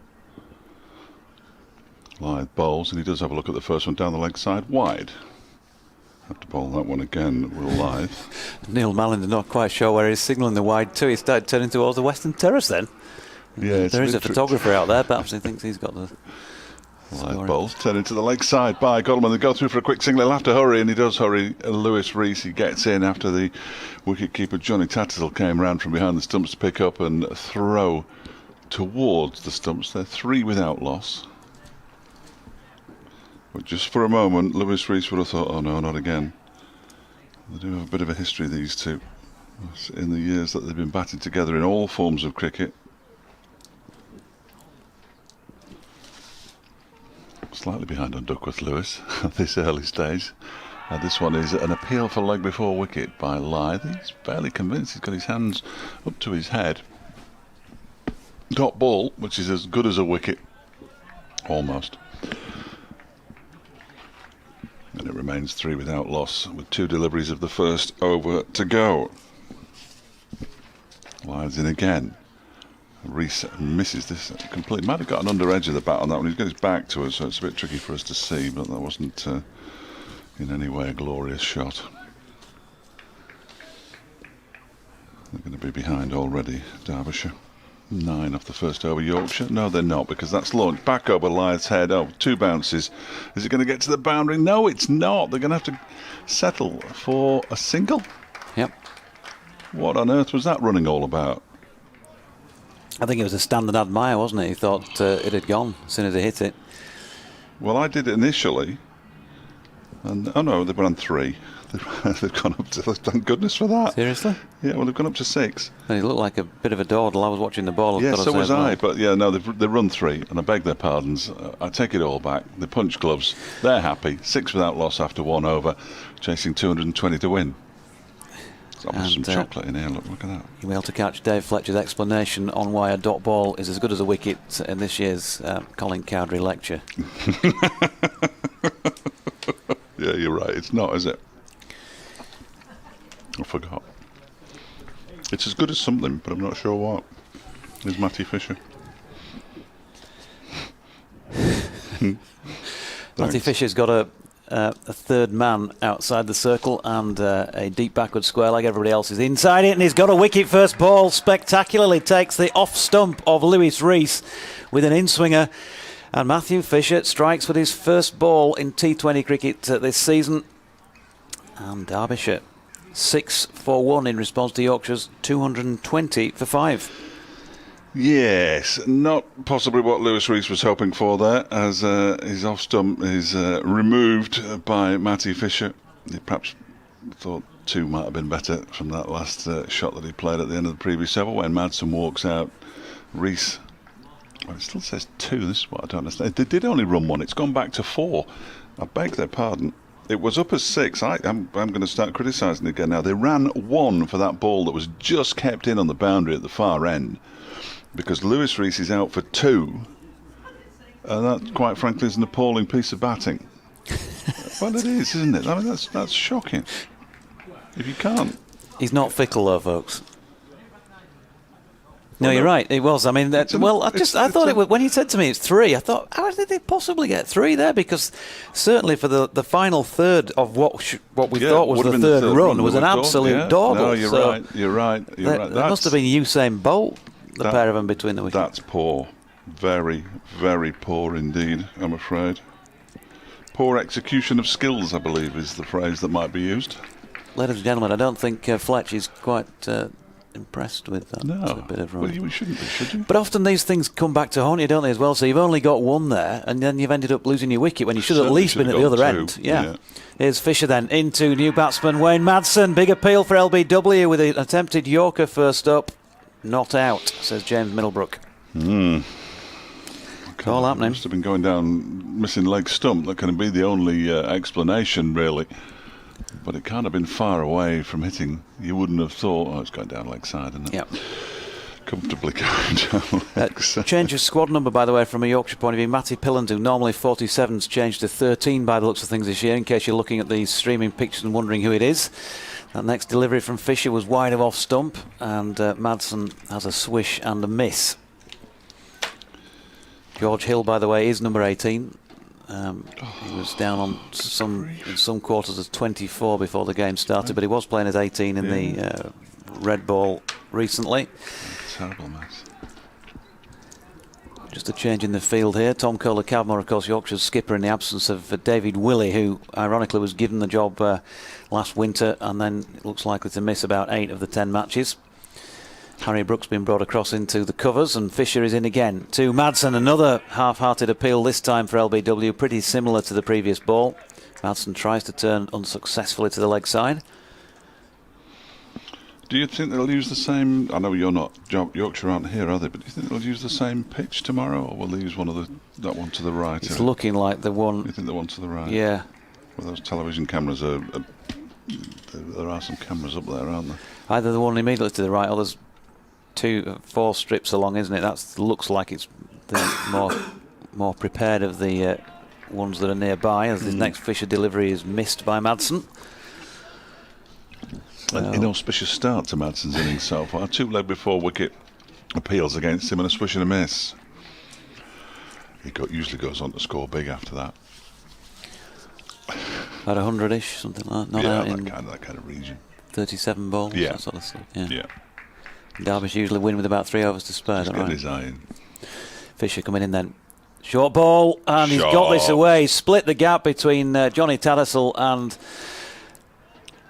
whoever is posted at first slip. Is Root, isn't it? Yeah, not going to say Tom Kohler-Cavmore automatically because he's always there, but he, being skipper, is out at mid-off. Neither of them went for the ball, and it disappeared for 4. Curiously, neither went for the ball. Did they? Look at that. Just looking at each other there. None of them moved a muscle, really, in an attempt to try and catch that. And as a result, Wayne Madsen's off the mark. 4 runs off that over. 8 for 1 after 2. Derbyshire miles behind at the same stage. almost hardly worth comparing. 24 without loss, Yorkshire at the same stage. So we're going to see Pillans now. We're going to see Joe Root, in fact, have a bowl. Not done too much of that, in actual fact. Have you checked For that? Yorkshire, Excellent. yeah, he's bowled just 29 overs in T20 cricket for He's Yorkshire. into Godalming. That's a wide down the leg side. That'll be wide then. That shot. No, that ball rather. Billy Godalming missed out really.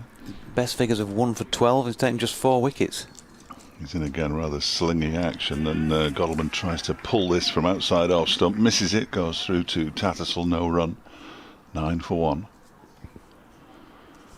Godalming waits, and this time he does make contact with it, but only good enough to push it straight back to Root, who jogs back to his mark. Expends more energy jogging back to his mark than he does coming into bowls. Billy Godalming's just slowing him down. He doesn't want to be rushed here, Godalming. If Billy doesn't want to be rushed, he won't be rushed. He waits, and Root bowls to him. He turns it into the leg side. They're going to run the first one certainly quicker than they did when the ball went all the way down to the boundary at the far end, but there's only a single on offer there. And they're into double figures, Derbyshire. I don't think there'll be much of a celebration. The bench is emptied down below us, unsurprisingly. The Derbyshire bench, that is. Away to our right-hand side as we look out from the pavilion here at Headingley. Root for the first time to Wayne Madsen then at 10 for 1.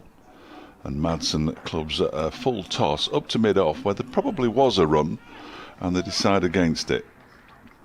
It's a bit like watching my lads' team play T20 cricket at the moment.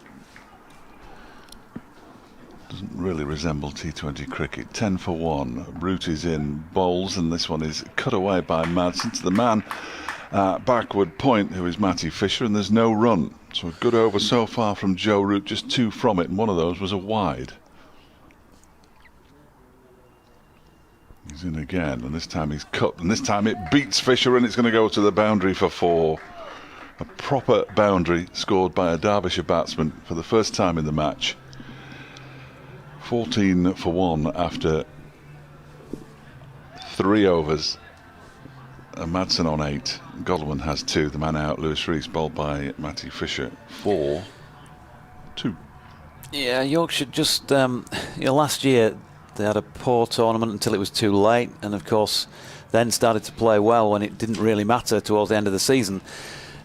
They're looking quite sharp in the field, I've got to say. It's looking encouraging in the early stages. I know Matthew Fisher couldn't quite get to that one, but there's just a little bit of a buzz, I suppose, partly born out of the fact that they've got a decent score to bowl at as well. A good score, better than decent to bowl at. So 3 overs in, 14 for 1. Matthew Fisher will continue then from the Kirkstall Lane end. He's bowling to the left-handed Billy Godalming in his 200th game in all forms of cricket for Derbyshire, and that's pushed up to mid-on and gets a single. Make a note of that. Yorkshire's power play was 63. Derbyshire going to have to go some to get anywhere near that at 15 for 1 in the 4th over. They're so ridiculous with Duckworth Lewis B, they've removed it from the board. So Fisher turns. He's certainly had a bit of a trim, Matthew Fisher, since I last had a chat with him, and he's lofted this one here as Wayne Madsen just for a moment or two. Looked like Will Frain might have been able to make the ground round to get it, but it drops well beyond his grasp, and they get through or settle for a single. He would never have been as straight as that ball landed, but if it had been a straight mid-on, it would have fallen straight into his hands on the edge of the 30-yard circle. He didn't get hold of that one at all, Wayne Madsen. No, he'll be in next. Good to see Matthew Fisher back and playing again. He's just beset by injuries, but dear me, he bowled well at Durham in the red ball match that opened up the Bob Willis Trophy, swinging it prodigiously. Fantastic spell in the second innings, which really set Yorkshire on the way to winning. And he's already done some damage here with the ball now. This Madsen drive is up to Kohler Cadmore at mid-off. He sets off for 1. He probably ran 1 as well by the time he got back, but he was sent back by his skipper. I imagine Durham had the better of the conditions there, though, didn't they? No, they have the worst of the conditions. That's usually the excuse. Their bowling looked particularly blunt when we were up there.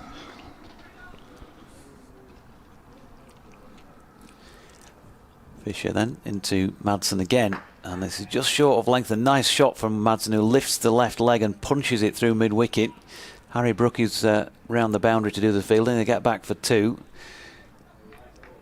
I know Yorkshire supporters won't necessarily agree with this comment, but you want to see a contest as well, so it's Derbyshire's there to score. They haven't started well, but I certainly would add a little bit of excitement if we saw a partnership between this pair. It's just in its formative moments at 15 at this minute, and that's a brilliant catch by Jordan Thompson at point there, and that is the end of Madsen.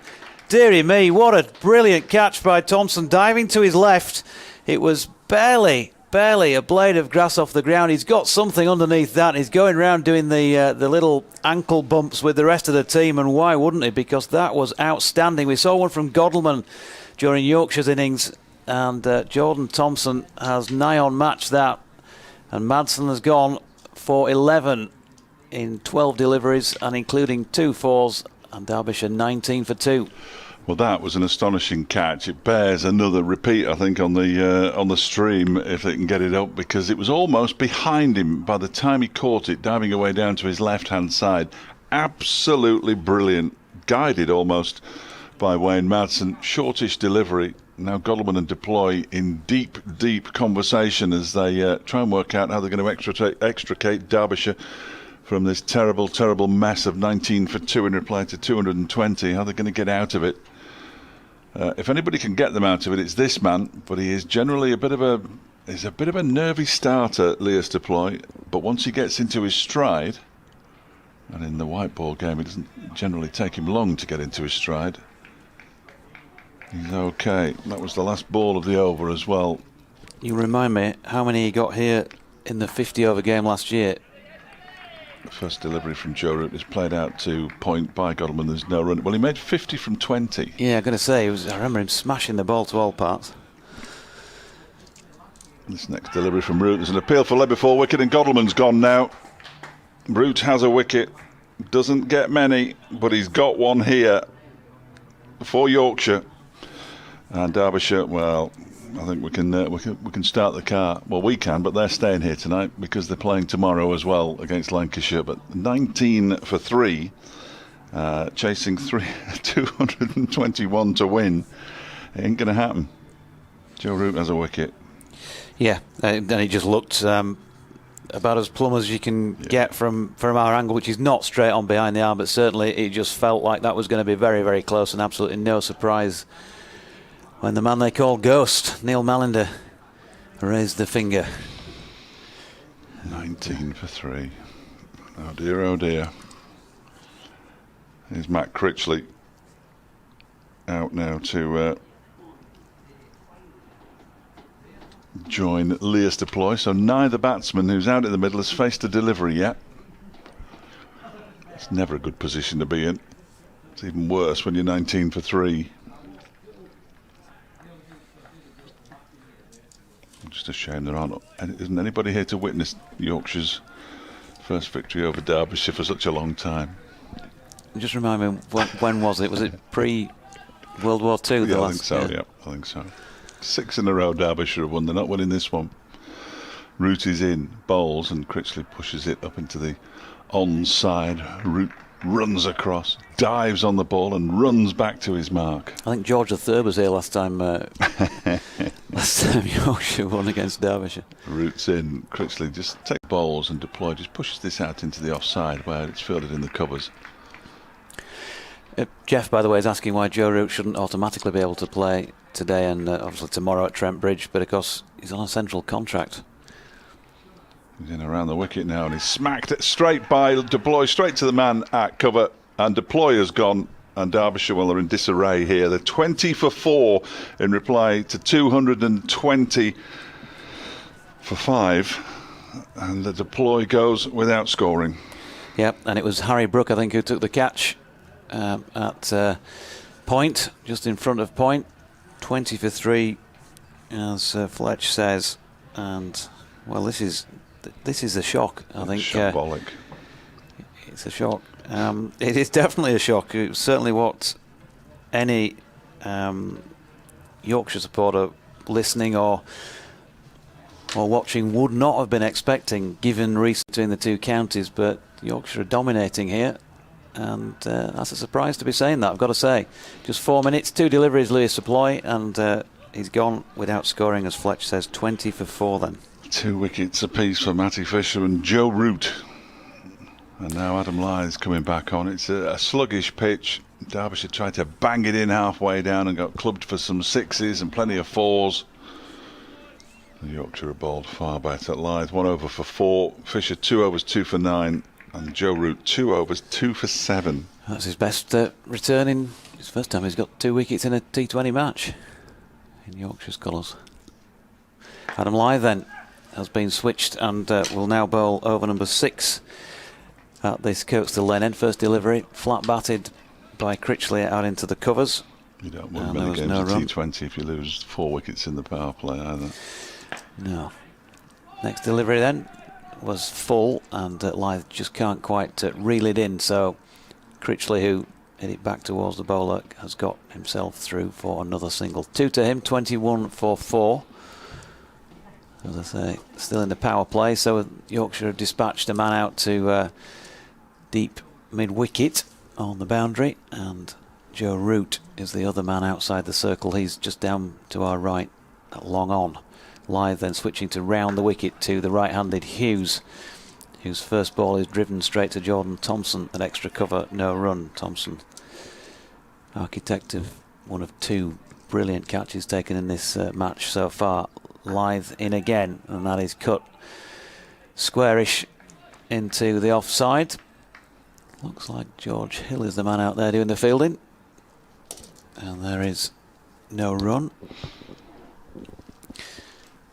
And Lyth in again, fairly wide on the crease. That was down the leg side and probably would have been given as a wide had Hughes not got his pad in the way of it.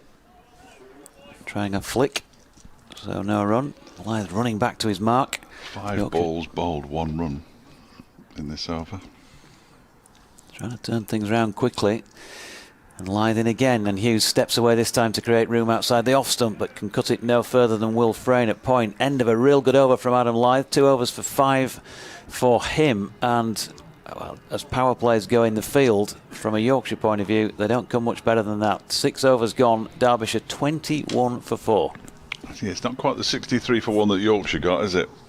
And they've basically used 2 spinners and Matty Fisher, and well, Derbyshire's hopes are none to worse than that. Is Jordan Thompson going to come on? Oh no, I don't know who it is. It could be Josh Poisden actually. That looks more likely. It is indeed Josh Poisden. I thought it was. After a brilliant power play from a Yorkshire perspective.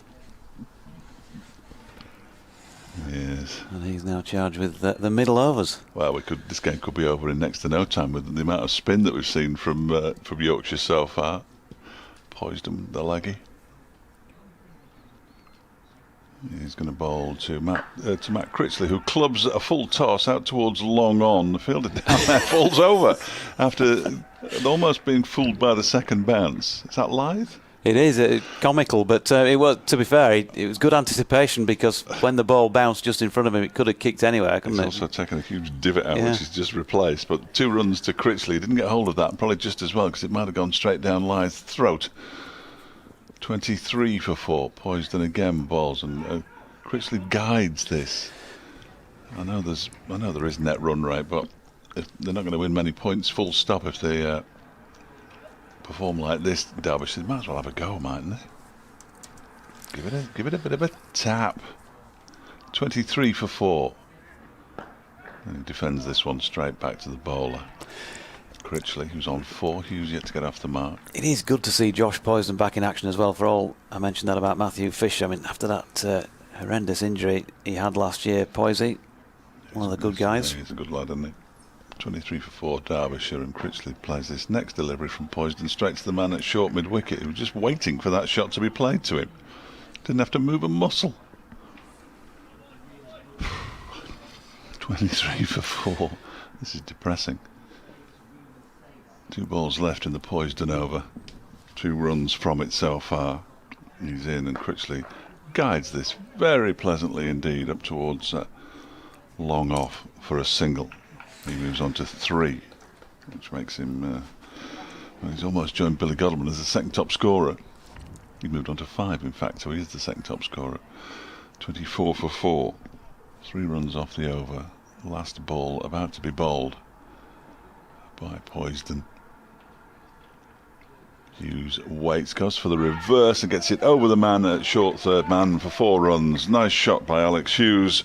He gets off the mark with a boundary, and after 7, Derbyshire 28 for 4, 4 to Alex Hughes and 5 to Matt Critchley. Yeah, the most productive over of the innings so far. 7 from it then, and that might just about stop Fletch picking up the phone and ringing for an extra counselling session, because he was struggling during that over. So 28 for 4, and a change of bowling at this Kirkstall Lane end of the ground, is it? Or is it? No, Adam Lyth is going to continue. So Critchley 5, Hughes 4, Poisden 7 off that first over, but as I say, great to see him back in action from a Yorkshire perspective after that blow he received in the nets last year to the head. Plenty of concern, rightly so, around that. Got called up in the red ball squad at Trent Bridge earlier in the campaign, but then didn't make the cut for the final 11. Lyth's first delivery of the over is pushed down into the covers by Critchley for a single, takes him on to 6. Malcolm says, looking good as I write. Excellent batting by Root and Lyth. This was obviously a while ago and a great show by Will Frain. Pleasure to bring you the commentary, Malcolm, and thanks for your comments. Lyth in, now an attempted reverse sweep here, an appeal for LBW because Hughes completely missed it and was kneeling precariously in the general vicinity of the 3 poles behind him.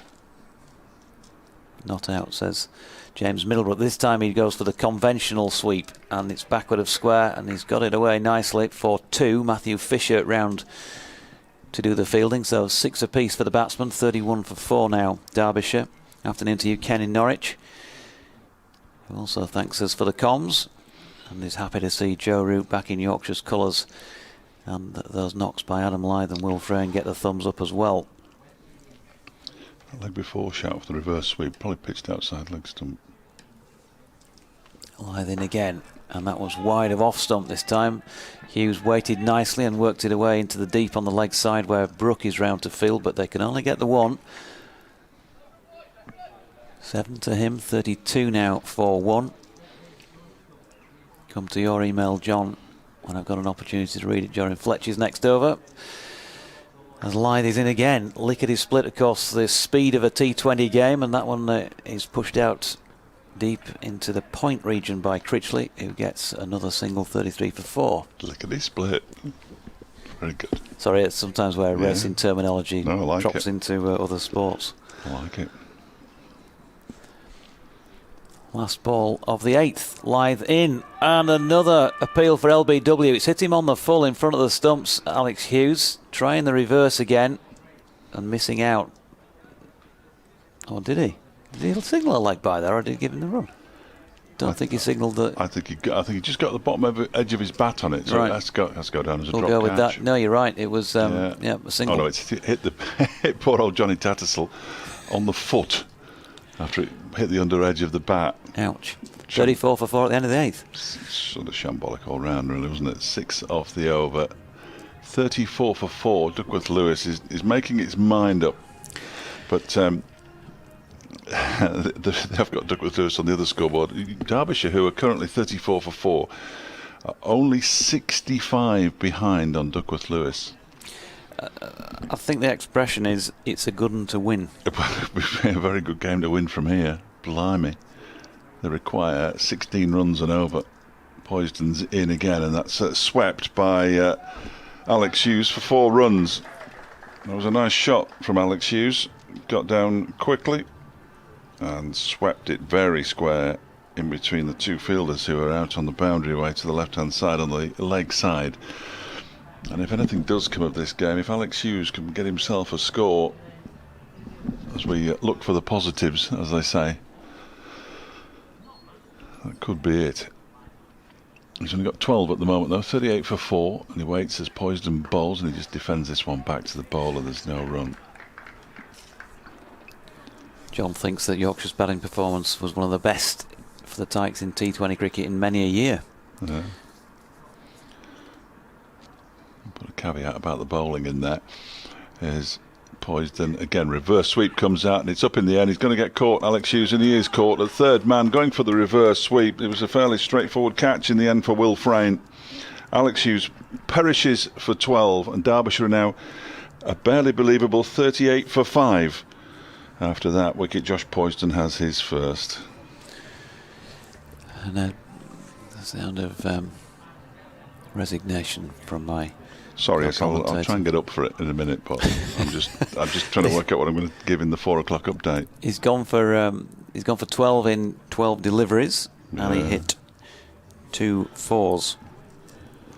And Will Frain will never have an easier catch, will he? No, that was.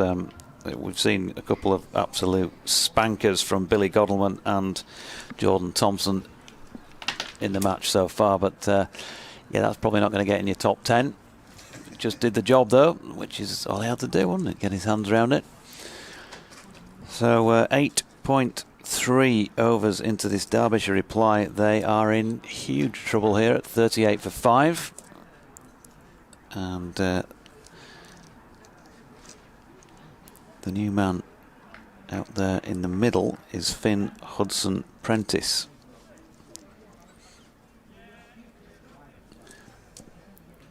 It's he who's on strike. Josh Poysden continues from the Emerald stand end. Hudson-Prentice clips it out into the leg side for a single, and they're going to get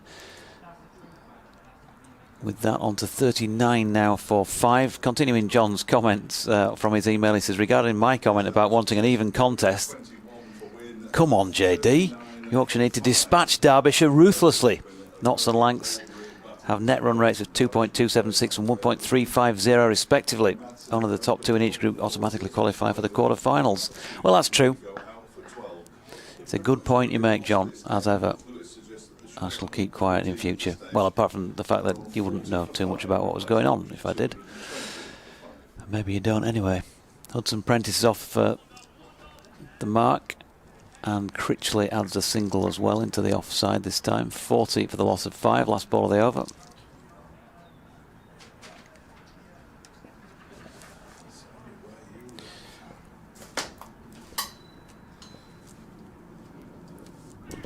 Poysden bowls, and Finn Hudson-Prentice pushes it out into the offside. There's no run. Just caught the station ID. The sound of where you live and all the music you love. 40 for 5. They didn't mention sport. Probably just as well. 9 overs gone. Oh dear. This is a spectacularly bad performance with bat and ball from Derbyshire, I'm afraid. They're going to have to recover quickly in time for 6:25 or 6:35. 6:35 tomorrow night, when they take on a Lancashire side who seem to be in pretty good nick with a win and rain off. But in that rain off, they did quite well.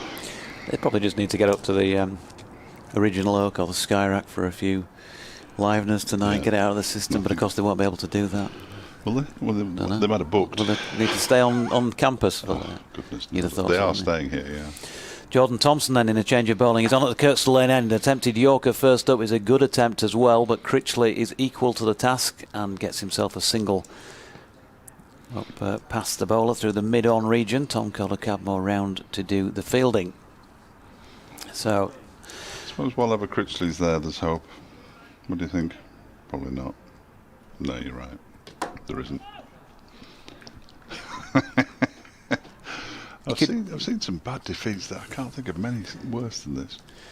Thompson in, and nicely played by Finn Hudson-Prentice, but unfortunately from a Derbyshire perspective won't get him any runs because he pushed it straight back to the bowl. He can leave now if you like, I'll do the rest myself. Well, they had a spectacular they had a spectacular defeat against Leicestershire last season, which proved to be the turning point in their qualification for finals day, but it's going to take something fairly miraculous to turn this kind of form round in just over 24 hours, you would have thought. Terrific performance by Yorkshire. Jordan Thompson In again and bowls. Super piece of fielding by Will Frain at point. It's certainly running for him today, isn't it? And played it nicely enough. Did Finn Hudson-Prentice, got plenty on it. A good dive to his right, and he now goes back to replace the divot. And again, that tells you just how much rain has been in the last week or so here. Still plenty soft enough in the outfield. Jordan Thompson, number 44, right arm over the wickets. Oh, that's an attempted caught and bowled, and it would have been a belter. We've already seen him take a peach, but he stuck the hand out and didn't stick for him this time. Could have been the back of Hudson-Prentice. Could have been 41 for 6, but isn't. Yeah, he hit it quite hard, I think, Hudson-Prentice. Had a decent connection with it, and Thompson stuck out the right hand. And really, well, he'd probably expect to catch that, wouldn't he? And ordinarily, just couldn't quite close the fingers in time. And again, Hudson-Prentice makes some room outside the leg stump and hits it through the offside. Matty Pillans is out there sweeping and keeps them to a single. Yeah, just I always think with the caught and bowls as a bowler, and you're following through, they just stick or they don't. Yeah, they, absolutely. really? Yeah, you can't practice really stuff like that. Have a go at anybody for putting those down, I don't think. Not unless they're a loop up to you, but when they're struck like that, it's just a matter of reactions. Doing your best, really. Short ball, top of the bounce, played by Critchley down through the third man region, picks up another single, but they're going to be no good to Derbyshire. They need to obviously keep the board ticking, but they've got to try and find some boundaries from somewhere, and they're halfway through, and they need 17.8 runs per over at 43 for 5. Yorkshire, by comparison, were 106 for 1 at the same stage. Yeah, it's going to be tricky from here on in for Derbyshire, especially with those 5 wickets down. Batting still to come. Well, Matty McKiernan can hold a bat. Michael Cohen can hold a bat. I've never seen Brook Guest bat, and Sam Connors, well, he can stick around, but you wouldn't want to put your house on him getting a lot of runs. Josh Poysden then, 2 overs, 1 for 13 so far to continue from the rugby stand end. There's a couple of steps down the track by Matt Critchley, who then misses it, thuds into his pad, and there is no run. I think he was looking to inflict some real damage on that delivery from his fellow leg spinner, but failed to make any contact whatsoever. Cut-off time says 4:47. I'd be surprised if we were still here by then. Poysden's in again, and this is pulled into the leg side by Critchley for a single. The amount of spin that we've had, and bowlers running back to their mark and all sorts. Where do Yorkshire at Notts tomorrow? Yes, Trentbridge. Yeah, Trentbridge tomorrow. That'll be nice. 2 o'clock start. You better listen to us on your way back. Got something entertaining on.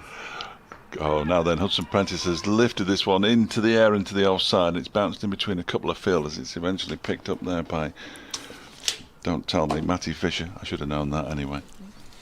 I'll end up leaving the M1 at some unwanted point when you're going, and Derbyshire 70 for 9 again.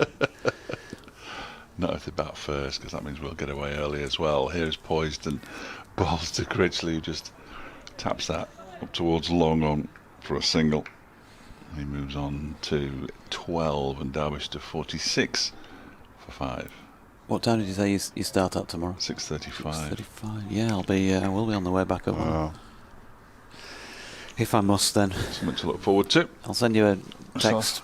Myself and Scotty Reid. This one is a full toss that's clubbed for 4 runs by Hudson-Prentice in between the 2 fielders on the leg side boundary. He was a pretty decent shot in the end from Finn Hudson-Prentice. I might send you an email in. Obviously pre-prepared before I set off on the road. Yes, because I wouldn't be able to do that while I was driving Yeah. between junctions on the M1. Send us a voicemail and we'll play it out. As Yorkshire maintain their impressive run in the T20 competition. A victory over hapless Nottinghamshire. Poysden in and bowls, and he moves into the leg side there, Hudson-Prentice. Poysden followed him with the delivery, and he missed it completely. And it's the end of the over. 50 for 5 after 11. Derbyshire 7 runs off that over. He's had a couple of expensive 7-run overs. Josh Poysden. Yeah, but obviously they can afford that, and also I guess as well, he just hasn't been out in the middle in competitive cricket for so long, so he's got to get himself back into it. 50 up in 10.5 overs compared to Yorkshire's 4.3. Yes. So I was just looking at the email that I've got, which says, time to be confirmed. I've been invited to a Zoom meeting with Dominic Cork. Oh dear. That could be a short Zoom meeting. He'll tell me that the sun will still come up tomorrow, because he always tells me that when they lose. You just have to lead off with the Billy Godwin catch, obviously, and then I don't know what else positive you're going to be able to ask him about. That Matt Critchley over that only went for 6. Yeah. That was decent. Ish. So Matthew Pillans into the attack at the Kirkstall Lane end. Right arm over the wicket. Can bowl it quite quickly. That was a nice loosener. And it's been run down to third man by Critchley for a single. 51 for 5. Be Derbyshire's first defeat of the season. The first time Yorkshire have beaten Derbyshire since... Well, certainly not the last 3 years. 2016. 16. He landed up somewhere in here and he got a little bit of fade on it, I contact. think, so it might just have gone to the right. He put everything into it. Got precious little out of it. Was that the Peter Alice laugh that you did there? I like that. Yeah, it wasn't, but I'll go with that. Yeah, I'll go with that. Here's Pillans again. This time Brunson Prentice does pick up a run out to Cola Cadmore at extra cover. Johnny Tattersall with a little bit of a faux pas in trying to take that, but it doesn't cost him any runs. So Pillans easing his way into this also first competitive spell of the season for him. See, I only need Dominic Cork to say, I think it's good that we've got a match tomorrow. We can get it out of our system quickly, and that's all he needs to say. As long as he says it in about 30 seconds. That's that clippable one for a news bulletin in the morning. Now then, he's hammered this one, Critchley, and he's going to get 4 runs for it. Tom Kohler-Cadmore giving Vain chase. Don't think, again, he really got that out of the middle of the bat, but he got so much bottom hand into it and flat batted it past the bowler. Still good enough for a boundary. I'm still trying to work out where the scorers are. They're certainly not acknowledging him. They have now. I'm pleased to say he can stop moving his arm from side to side. I had words with our scorer a few weeks ago in a junior game I was umpiring as Pillans is in, and with an open face, Critchley's timed that beautifully. That's a tremendous shot from Matt Critchley. He's got it away through extra cover, and a despairing dive from George Hill, who's not the slowest. That was well timed, and 4 runs. The charge is on. Only 73 behind Douglas Lewis. So that's coming down.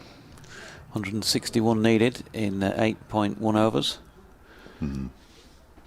It's still a good one to win. At nearly 20 and over. Pillans in, short ball, and that has been levered into the air. I lost it. It went off the bottom edge and almost trickled onto the stumps. Picked it. I'm looking across to the right. Almost, where's it gone? Almost trickled onto the stumps. I think I need to... I also need to go to the same opticians as you do. We both need a joint appointment there, I think, Fleck. Frank Clarkson, the physio's bringing out something for Matt Critchley by the look of it. And Critchley's saying, yeah, I just can't see the ball. Don't know what's going on. But he seems happy enough. She's having a look at his helmet, I think. She's giving it to him back. I don't remember him being hit in the head, do you? No. Anyway, she's come and gone as Fran. Off she goes. Yorkshire's players just having a well-earned drink. Matt Critchley looks quite, he always looks, he's always enjoying his cricket. Why wouldn't he? Lyth 0 for 11 from 3. Fisher 2 for 9 from 2. Root 2 for 7 from 2. Poisden 1 for 20 from 3. Thompson 0 for 3 from his only over. And Pillans, well, expensive. 0 for 10. And that's by nowhere close to the most expensive string of overs that Derbyshire bowled. He's bowled a 1 over, Matthew Pillans, and Josh Poisden is about to bowl his 4th. 1 for 20 so far. He's bowled really nicely. He's going to be bowling initially to Finn Hudson Prentice. He's in now. Hudson Prentice takes a couple of steps down the track and then hits it off the toe end of the bat, made a horrible noise, and goes up to Lyth at long on for just a single, 61 for 5. Not the connection that Hudson Prentice was hoping for by any manner of means. These two have added 23. It's taken them a while, but they have added 23. Critchley pushes this down the ground for another single. Single's clearly not good enough at this stage for Derbyshire. In fact, 30 overs probably won't be good enough for Derbyshire at this stage. Yorkshire very firmly in control and heading for their first victory of the season. As Poisden is in, and this is guided nicely by Hudson Prentice out towards long off. They've gone for one and they'll settle for that. The runner ball isn't quite going to cut it as the over rate climbs to 21 and over required. The run rate, not the over rate. The run rate itself is currently at 5. Poisden bowls, and it's a hoik by Critchley out into the leg side. They've got one in off the boundary comes Lyth to do the fielding, and one is all they will get. Critchley on to 23.64 for 5. Chastening experience for the Derbyshire players who reached finals day for the first time last season.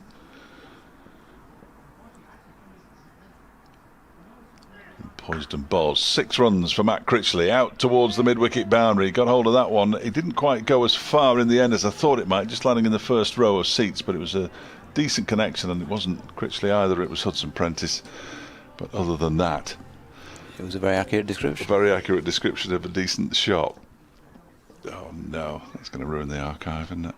I'll do it again. Hudson Prentice hits that one for 6 out to the it's Poisden. Balls to Hudson Prentice, who's out. Caught at extra cover. He slapped it straight to him, caught it above his head, and Poisden has his second wicket. It was a decent enough catch as well. Hudson Prentice goes for 16 and Derbyshire 70 for 6. Yeah, Tom Kohler-Cadmore leading from the front. It was a good catch as well.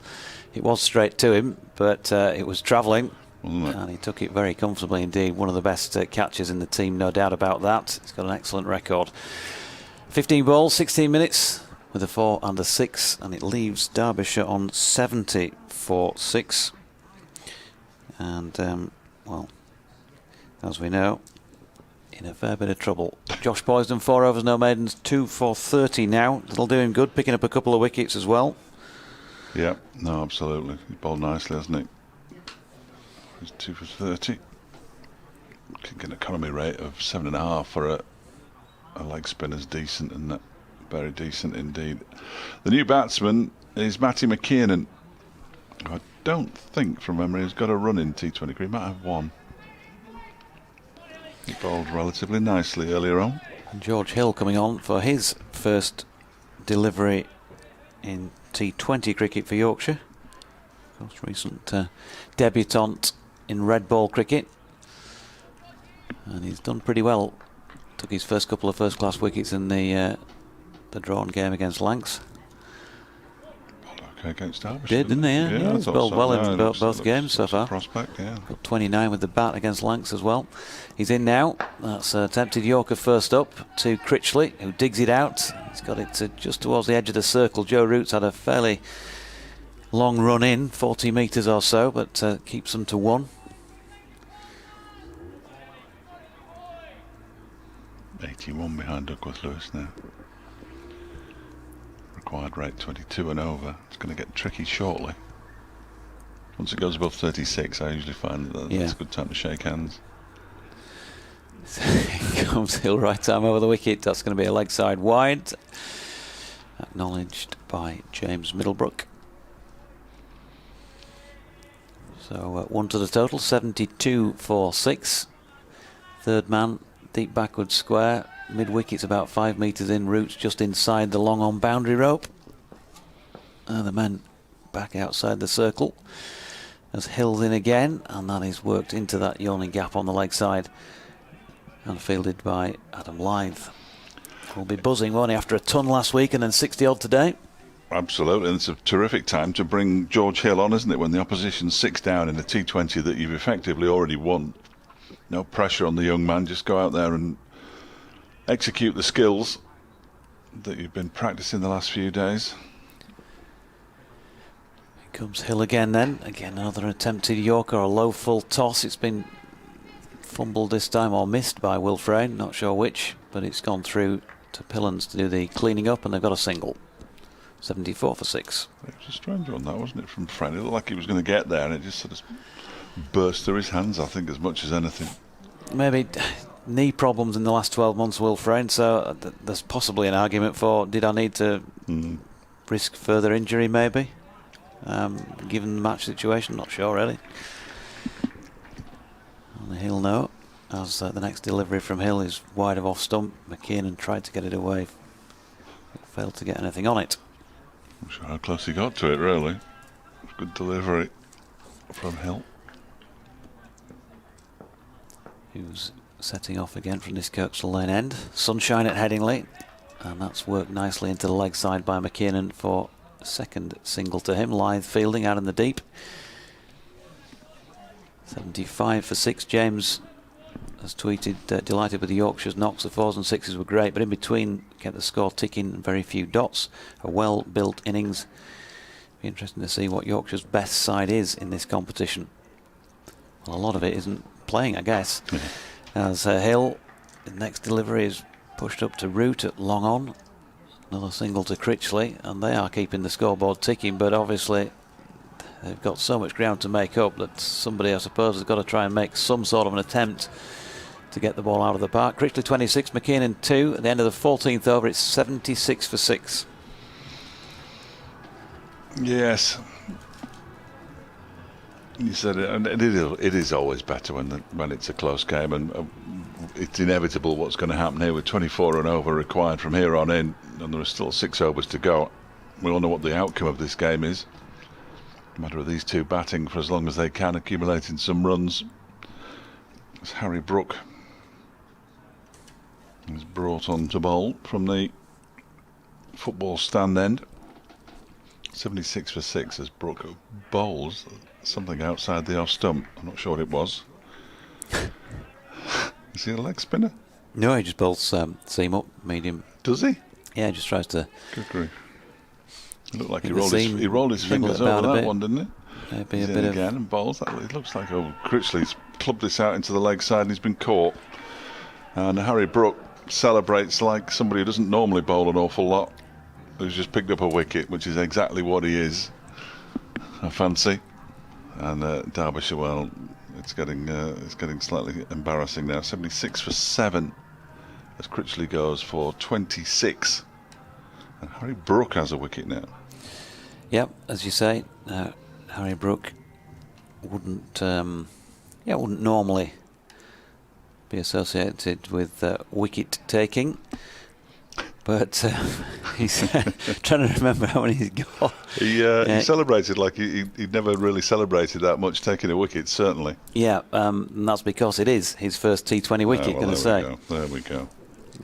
He's picked up the odd one. He's bowled the odd spell in red ball cricket, in fact, this season as well. But prior to this year, he's tended to come on now and again, bits and pieces in white ball cricket, whether that be 50 or T20s. So first T20 wicket for him. That's why he's so happy. Matthew Fisher with the catch. As Brook is in to bowl to Matty McKiernan, who gets a chest-high full toss and turns it around the corner. It's been called a no-ball, and quite correctly. To come back for the second as well. Oh, he was in danger of being run out there, was McKiernan. It's almost knocked Johnny Tattersall over. There was the throw wasn't great. If it had been better, it's going to be a free hit, I think, isn't it, to Matty McKiernan, who picks up 2. 78. Well, I think it'd be 80. Yeah, it is. The no ball. 80 for 7. I wasn't sure how much had been added, and it is indeed a free hit. So, what can Matty McKiernan do with this free hit? If it's another chest-high full toss. I'm just checking there because Johnny Tattersall almost fielded that with his helmet, I think, or stopped it as the throw came in. Umpire's arm will be dropping off in a minute after he finishes signalling free hit. And here comes Harry Brook bowling to McKiernan. McKinnon slogs this out into the leg side. He's not going to be caught, and the fielder makes a terrible hash of trying to stop it, and he's going to get 4 runs for it, and that's all a bit messy on so many fronts, as Matty Fisher, who took the catch to dismiss Matt Critchley, came in and tried to take it on the half volley. It went underneath him. McKinnon picks up a boundary. Derbyshire moved to 84 for 7. Yeah. Brook bowls. This is driven square on the offside by McKinnon for just a single, and now we're going to see something we haven't seen before. We're going to see Brook Guest batting for Derbyshire. Brook against Brook. Yes. One with an E, one without, I think. Is that right? Yeah. I think Guest has got an E. Anyway, here's Brook to Brook Guest, and he turned quite nicely into the leg side. 4. At least 2, I would have thought. He might get 4. No, he won't. It's been stopped. He's going to come back for a 3rd, though. Something that the opening batsman will be watching, I'm sure. After they singularly failed to get 3 when 3 were on offer earlier on today and ran 1. Confusing both me and the scoreboard operator and the scorers, who couldn't quite believe it. So Guest is off the mark with 3. 88 for 7. And Harry Brook bowls again, and this time it's McKinnon who just clips it up towards long on for a single. He moves into double figures. He's got 10, and at the end of the over, with Guest on 3, Derbyshire, gosh, to put a tweet on, excellent, Derbyshire are 89 for 7.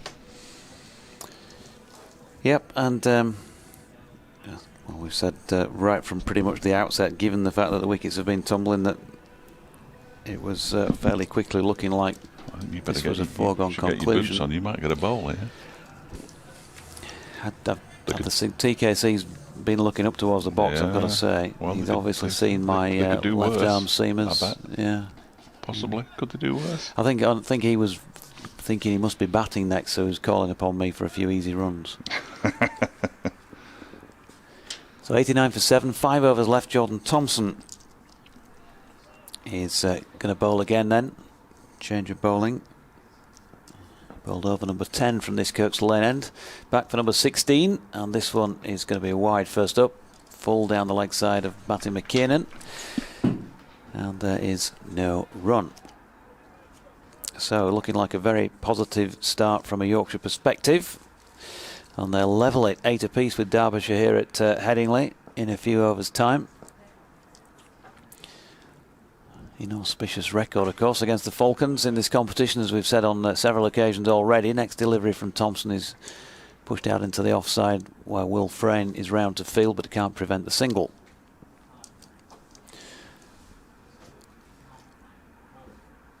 The unfortunate and distinct lack of atmosphere. Different feel, of course, about red ball cricket when it's quiet, although it has sounded strange in the matches played so far. Definitely nowhere near as strange as in this form of the game.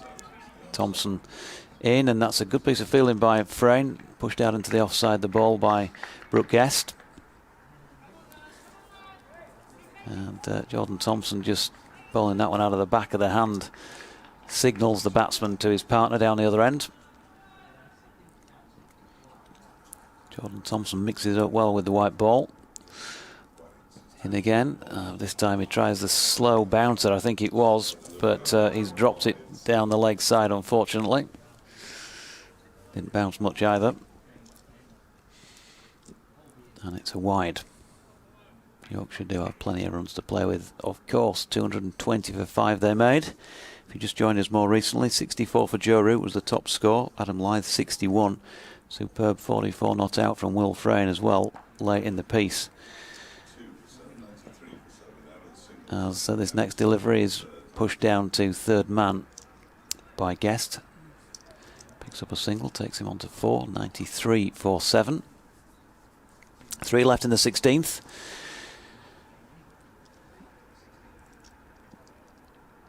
Haven't seen any news with regard to England's squad announcement for the T20s against Australia just yet.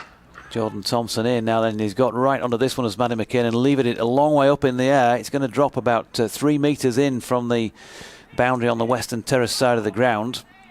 And again, evidence of how soft the ground is. That would have been a pretty good golf shot with a bit of backspin on it. It's just stopped pretty much dead as it landed. And so they get back for what was a couple.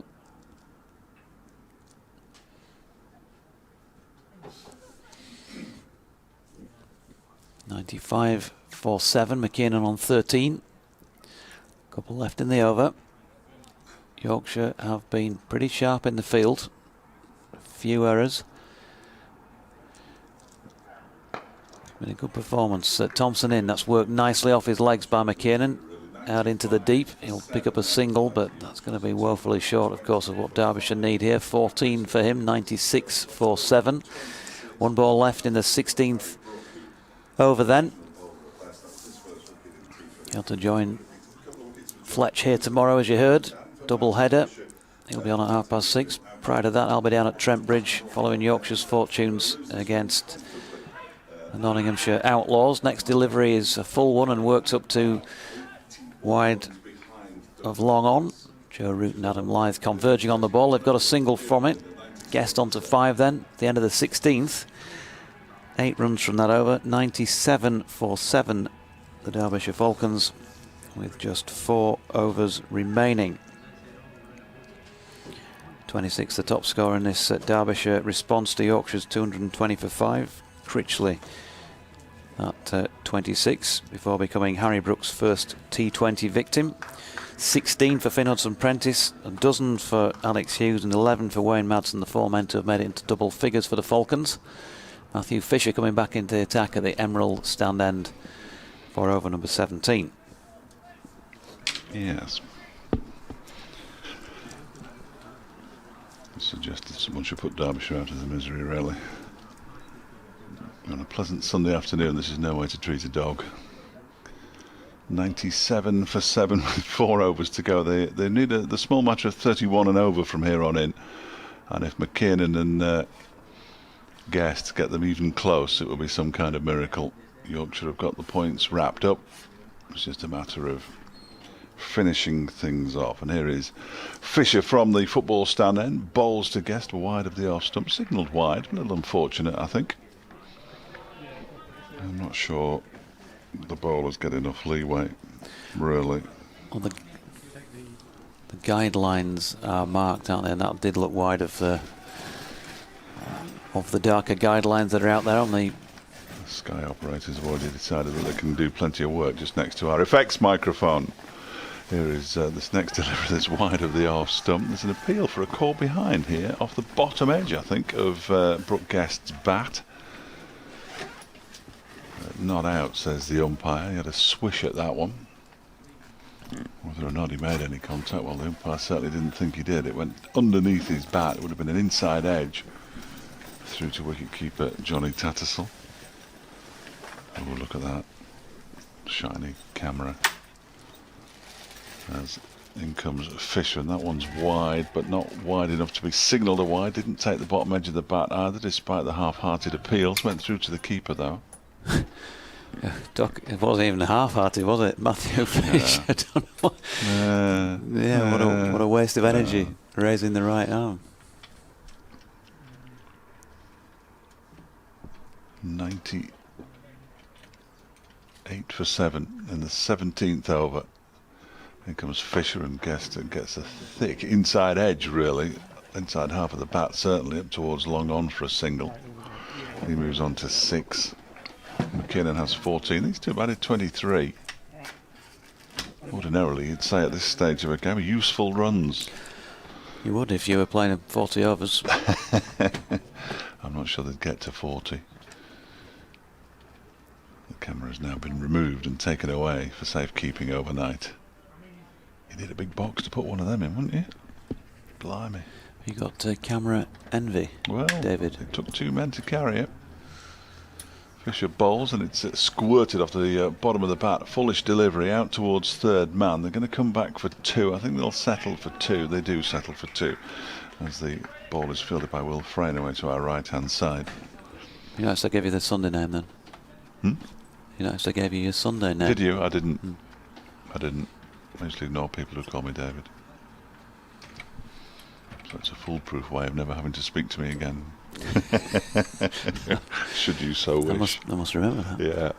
One more game here at Headingley against Yorkshire, of course, later on in the competition. This one is clubbed really out towards long on. It's going to be caught, is it? It is caught out on the boundary by Adam Lyth, who takes a very good catch in the end, because it was up in the air for a long, long time. He had to move across to his right-hand side. And Matty McKiernan is the latest to perish. He's out for 18. And Matty Fisher has his third wicket. 3 for 13 he's got now. Derbyshire 101 for 8. Yeah. Yeah, not much more you can say. Not going that well at the moment for the Falcons. And, I dare say there might be a few WhatsApp messages flying around between your commentators in coming days. 16, in fact. From 12 deliveries. From 12 deliveries. So he tried to put his foot down, I suppose. There's not much else he could do, really. Hardly worth giving an update at this stage of the game. Oh, and that's why they've taken. Oh no, that's back again. I will shut up as soon as I need to. You'll get plenty of notice from Liz. Yeah, 3 for 13. All joking aside, it's been a tremendous effort from Matthew Fisher. Absolutely magnificent effort from the Yorkshire batsmen, followed by the Yorkshire bowlers. It has been as dominant a display in T20 cricket as you could wish to see. Absolutely remarkable. 120 more runs required off 19 balls. It tells you all you need to know. As Fisher's in and bowls to Guest, the new batsman is Mikey Cohen, who's going to come back for the second, and he's going to get back for the second as well. They go for the double play. They don't get it. 103 for 8. Is that the end of the over? It is. Excellent. 6 runs from that one.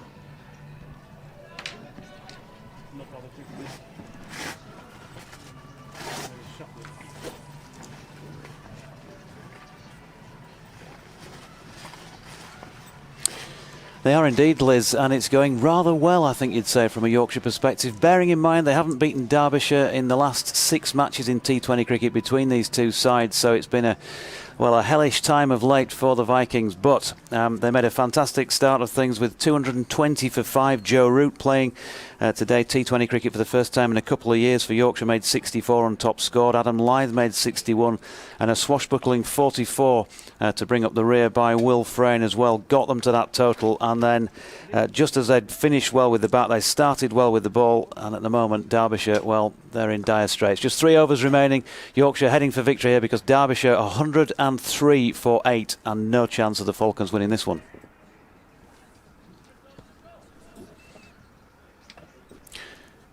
Sorry about that, old boy, but it's true. No, isn't it, really? absolutely true. No, I'd be. Yeah. So Pillen's first delivery turned down backward a square for a single, and we've got a bit of.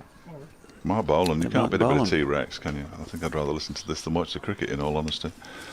Mikey Cohen's the new batsman out there for Derbyshire. Won't make any difference, of course. I think we've worked out which pitch they're using tomorrow as well by the movement of the cameras. They've moved them slightly to the right, and we're using that one there, 2 to the right.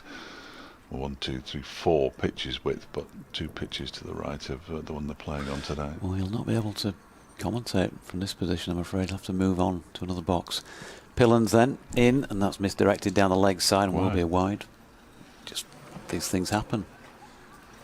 Well, we're second game on, so we'll just take over from whoever's in the box in the first place. Oh no, if you speak and you're anywhere near the effects mic, you'll get moved on, I'm afraid.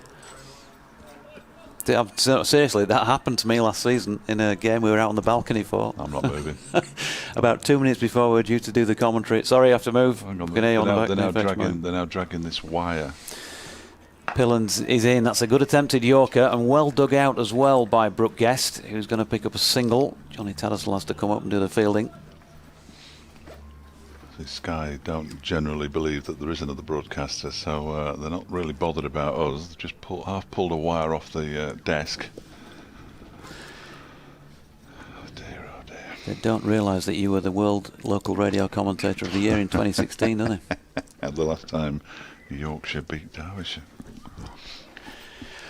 Until now, Matthew now. Pillon's in, Oh. and the celebrations can begin in the commentary box as that delivery is pushed out into the offside by Cohen. They're very That's a kind. no They just ball. put the required rate as 36 plus. They don't actually tell you what it is, which is very kind of them because it's horrific. Midza Tyke, by the way, afternoon to you, Miriam. She says, dare I say it, I'm enjoying it without all the razzmatazz. Are you? We're trying to give you a bit of razzmatazz from the box, but Fletcher's been subdued, and here's a potential catching opportunity for a moment there for Tom Kohler-Caldmore, but even he doesn't have the legs to get round and take it. Straight over the top of the bowler, and so a single there for Mikey Cohen, who's on to 2. 107 for 8, and this, well, from a Derbyshire point of view, obviously fizzled out a long time ago. Well, it's been such a dominant display, hasn't it, by Yorkshire? It's been a magnificent Yorkshire performance. And even they, probably now, struggling to keep themselves going. It's been a foregone conclusion for so long. Pillons is down the leg side with this one, another wide. But, yeah, they're going to be happy. I mean, you know, they've faced plenty of criticism for the campaign in the T20. Well, per se, over the years, they've been pretty ordinary, even when they've had all-star teams to their name. So it's an encouraging start, but nobody, I'm sure, will be getting carried away. Pillons is in, and Guest this time has a bit of a swipe at that one, gets it away backward of square leg for a couple. I can almost hear Andrew Gale saying that. We're not getting carried away. Yeah. Yorkshire won't be getting carried away, and Derbyshire will be looking to bounce back. There we go. If you want the reaction, and you don't want to wait till breakfast tomorrow, that was pretty much it. Yeah, there's still areas we can improve on. Yes, absolutely. I think there are one or two that Derbyshire could improve on, certainly. Pillons is into Guest, who swivels and pulls this one back at a square for another single. Takes him on to 12, 111 for 8 with 2 overs remaining. What else is there that they can say? We'll not be getting carried away. The next match is quickly upon us. We're at Trent Bridge, of course, tomorrow. The key now is to A, back up this result, consistency. or B, recover from this defeat. Yeah. The next Derbyshire batsman is going to be Sam Connors. He's waiting. He's chewing gum nervously. And listen, I'm going to trump you on this one. Okay. This is going to beat the whole lot because, of course, it is after 3. Never easy to go to Trent Bridge. Thank you very much. Thank you. Well, Derbyshire already know that it's not easy to come to Headingley. Here's Matty Fisher, which is where they'll be playing tomorrow, of course, bowling to Brook Guest, who picks up another single, moves on to 13. I'm sorry, but I'd take the award this afternoon just for that line alone. That was very impressive. Very impressive indeed. Because wherever you are in sport, whatever position the opposition are in, even if they're bottom of the table and with no points all season and you're running away with it, it's never easy to go there, is it? No, it's not. Difficult place to go to. Fans get on your back. Yeah, you got to quieten the crowd first. You've got to quieten the crowd first. That's what you've got to do, quieten the crowd. 112 for 8 in reply to Yorkshire's 220 for 5. Can Yorkshire bowl Derbyshire out? Fisher around the wicket bowls a short delivery to Michael Cohen, who, he ducked, and then he realised that he was going to duck straight into it, so he had to carry on walking backwards whilst ducking, so it was a fairly impressive effort by Cohen in the end. Don't forget the plucky visitor line as well. They might not have got a point all season, but in 2013 they did win a match. And that just shows that they're dangerous to any opposition. Yes, doubly determined to win. Cohen clubs this one high into the sky. Is it going to fall in between two fielders for him? Yes, it is. And he comes back for the second. He moves on to 4, 114 for 8 with 9 deliveries to go now. Not that we've ever used cliches. No, in our commentary. Me. How dare you? You don't win awards by using cliches. Here's Fisher around the wicket, bowls, and he gives himself a little bit of room there, does Mikey Cohen, and almost gets the ball thrown at him. It was a poor throw, that, from the man at mid-off. He goes through for the single, moves on to 5, 115 for 8. I just need to gargle for a minute because I've got a lot to say when this match is finished. Well, you'll have the last over, so help yourself. Absolutely help yourself. I'll just tell you now, it's been a magnificent performance by Yorkshire. Yes, Derbyshire haven't played well, but you've still got to perform, haven't you? This one's turned around the corner by Guest. There's a shy at the stumps that comes in from Josh Poisden that misses. They get through for another single. 7 balls to go, 116 for 8. Here's another one. You can only beat the team in front of you. Oh yes, absolutely. You can't beat anybody else. A lot of these are self-explanatory. It doesn't stop people saying them. Dominic will have a couple of words to say. Fisher, to complete his spell, is a slow bouncer that is rather bizarrely, well, I was going to say hooked, but it wasn't really a hook. It sort of played into the leg side by Cohen. Fisher's finish was 4 overs, 3 for 21. Really good effort from Matthew Fisher. Just 5.25 runs and over.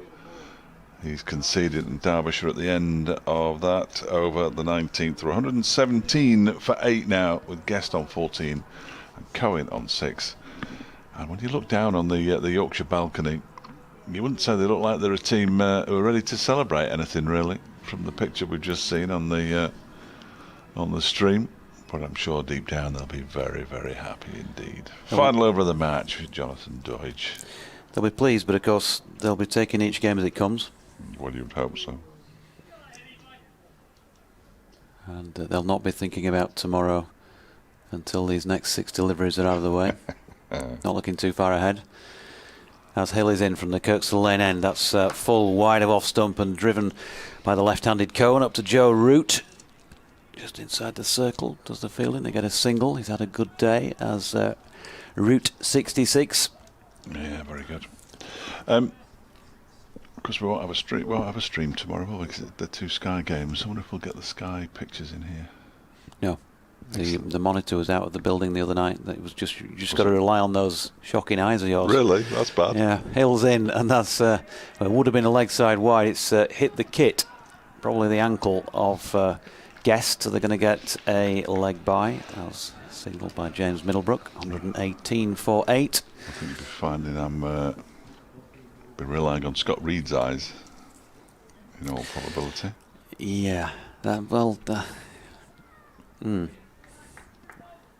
maybe bring your readers as well.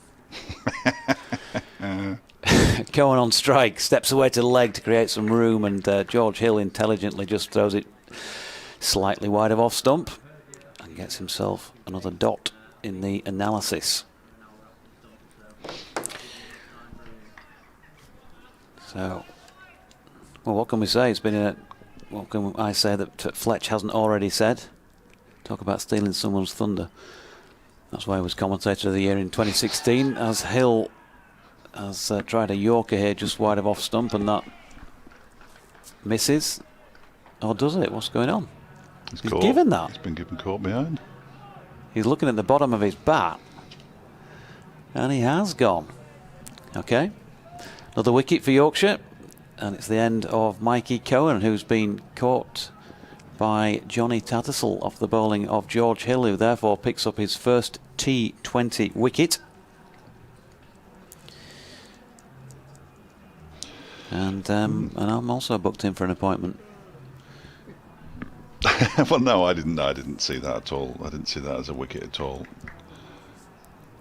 But it was, obviously. Yeah. There were very muted celebrations, weren't they? Well, only beaten Derbyshire, I suppose. It's, I mean, if it was a big scalp, then obviously. Well, there is that. There is that. Derbyshire with their minds very firmly focused on the 4-day game this season. Clearly. Are they doing well in the 4-day game? Yeah, they're doing all right. They're doing all right. Can't finish outside the top 2. It's George Hill then, lifted by that first T20 wicket, tries a Yorker at new batsman Sam Connors. The only one left. The only one left. The only one well, left. Process of elimination, yeah. Mr. Bond. Nearly 100 runs behind Douglas Lewis at the moment. Good effort. 2 balls left. in this opening T20 fixture of the season then. In comes George Hill, and that is full and driven nicely by Sam Connors. Tom Kohler-Cadmore's got some fingertips on it. Adam Lyth runs a long way around from long on to do the rest of the fielding job, and they get through for 2. Which prevents the 100-run defeat, and that's that. And that is it, 121 for 9. So this is where I say something like, Mike Hendrick, Kim Barnett, Dominic Cork, your boys took one hell of a beating. Well, they did. You're absolutely right. That's a 99-run defeat, I believe. It's an excellent performance by Yorkshire, and I know we've had a bit of fun with all that, but in a serious tone, I guess, given what's happened with Yorkshire's T20 cricket in recent times, and playing well but not maybe at the right times, they've made a good start to this year's competition. You can say no more than that. They still only get 2 points despite winning by the massive margin, but 220 for 5. Joe Root 64 was excellent. Adam Lyth's was a little bit more swash and buckle for 61, and definitely you can say that about Will Frain's late 44 not out. Harry Brook chips in with 23. There was also 16 from skipper Tom Kohler-Cadmore. 220 for 5, and then those 3 wickets for 21 for Matthew Fisher. 2 for 7 best bowling in T20s for Joe Root. And Yorkshire Vikings have won it by 99 runs. Yes, against Derbyshire, folks. Yorkshire Vikings have won it by 99 runs. And thoroughly deserved victory as well. Dominic Cork just came out onto the pitch, about 10 yards onto the pitch, and very pointedly applauded the Yorkshire fielders as they left the field. They're going across now, just a few thumbs up from the 2 different sides as the ground staff bring the covers on ready for tomorrow. But today's been all about Yorkshire. They batted very, very well indeed, close to brilliantly to get 220. And when they came out, they had Derbyshire at various points 6 for 1, 19 for 3, 38 for 5. It was a fairly shambolic batting display, but you've got to bowl well, and that's exactly what Yorkshire did. Congratulations to them. We'll be back here at Headingley to see Yorkshire against Derbyshire sometime after the final game in the Bob Willis, I think. I can't remember exactly when it is. Yeah, I think it's the last game of the lot for Yorkshire, actually. Is it? Yeah, 20th of September 20th rings a bell. It's both teams' last game. It's a Derbyshire home game. Can they extend their winning we've got no chance. If you're pretending this is Chesterfield, then we can write that one off now. Can they extend their winning run at home to 4 matches? No, it's been good. It's been a terrific performance by Yorkshire, and as I say, thoroughly deserved victory. And enjoy Trent Bridge. I'll do my best. You enjoy yourself back here tomorrow. And those Yorkshire listeners who want to hear from Will Frain and Josh Poysden, they are apparently going to be the 2 people speaking to me on Zoom shortly. So we'll get those interviews up for you on the usual BBC Sounds and via the BBC Radio Leeds websites before tomorrow afternoon's game at Trent Bridge. So 2 o'clock start down there tomorrow. I'll be with bracing myself for that one. And, well, thanks to Fletch for this afternoon. Thanks to Kev for his input as well. And from Fletch, Kev and myself, JD. Goodbye for now.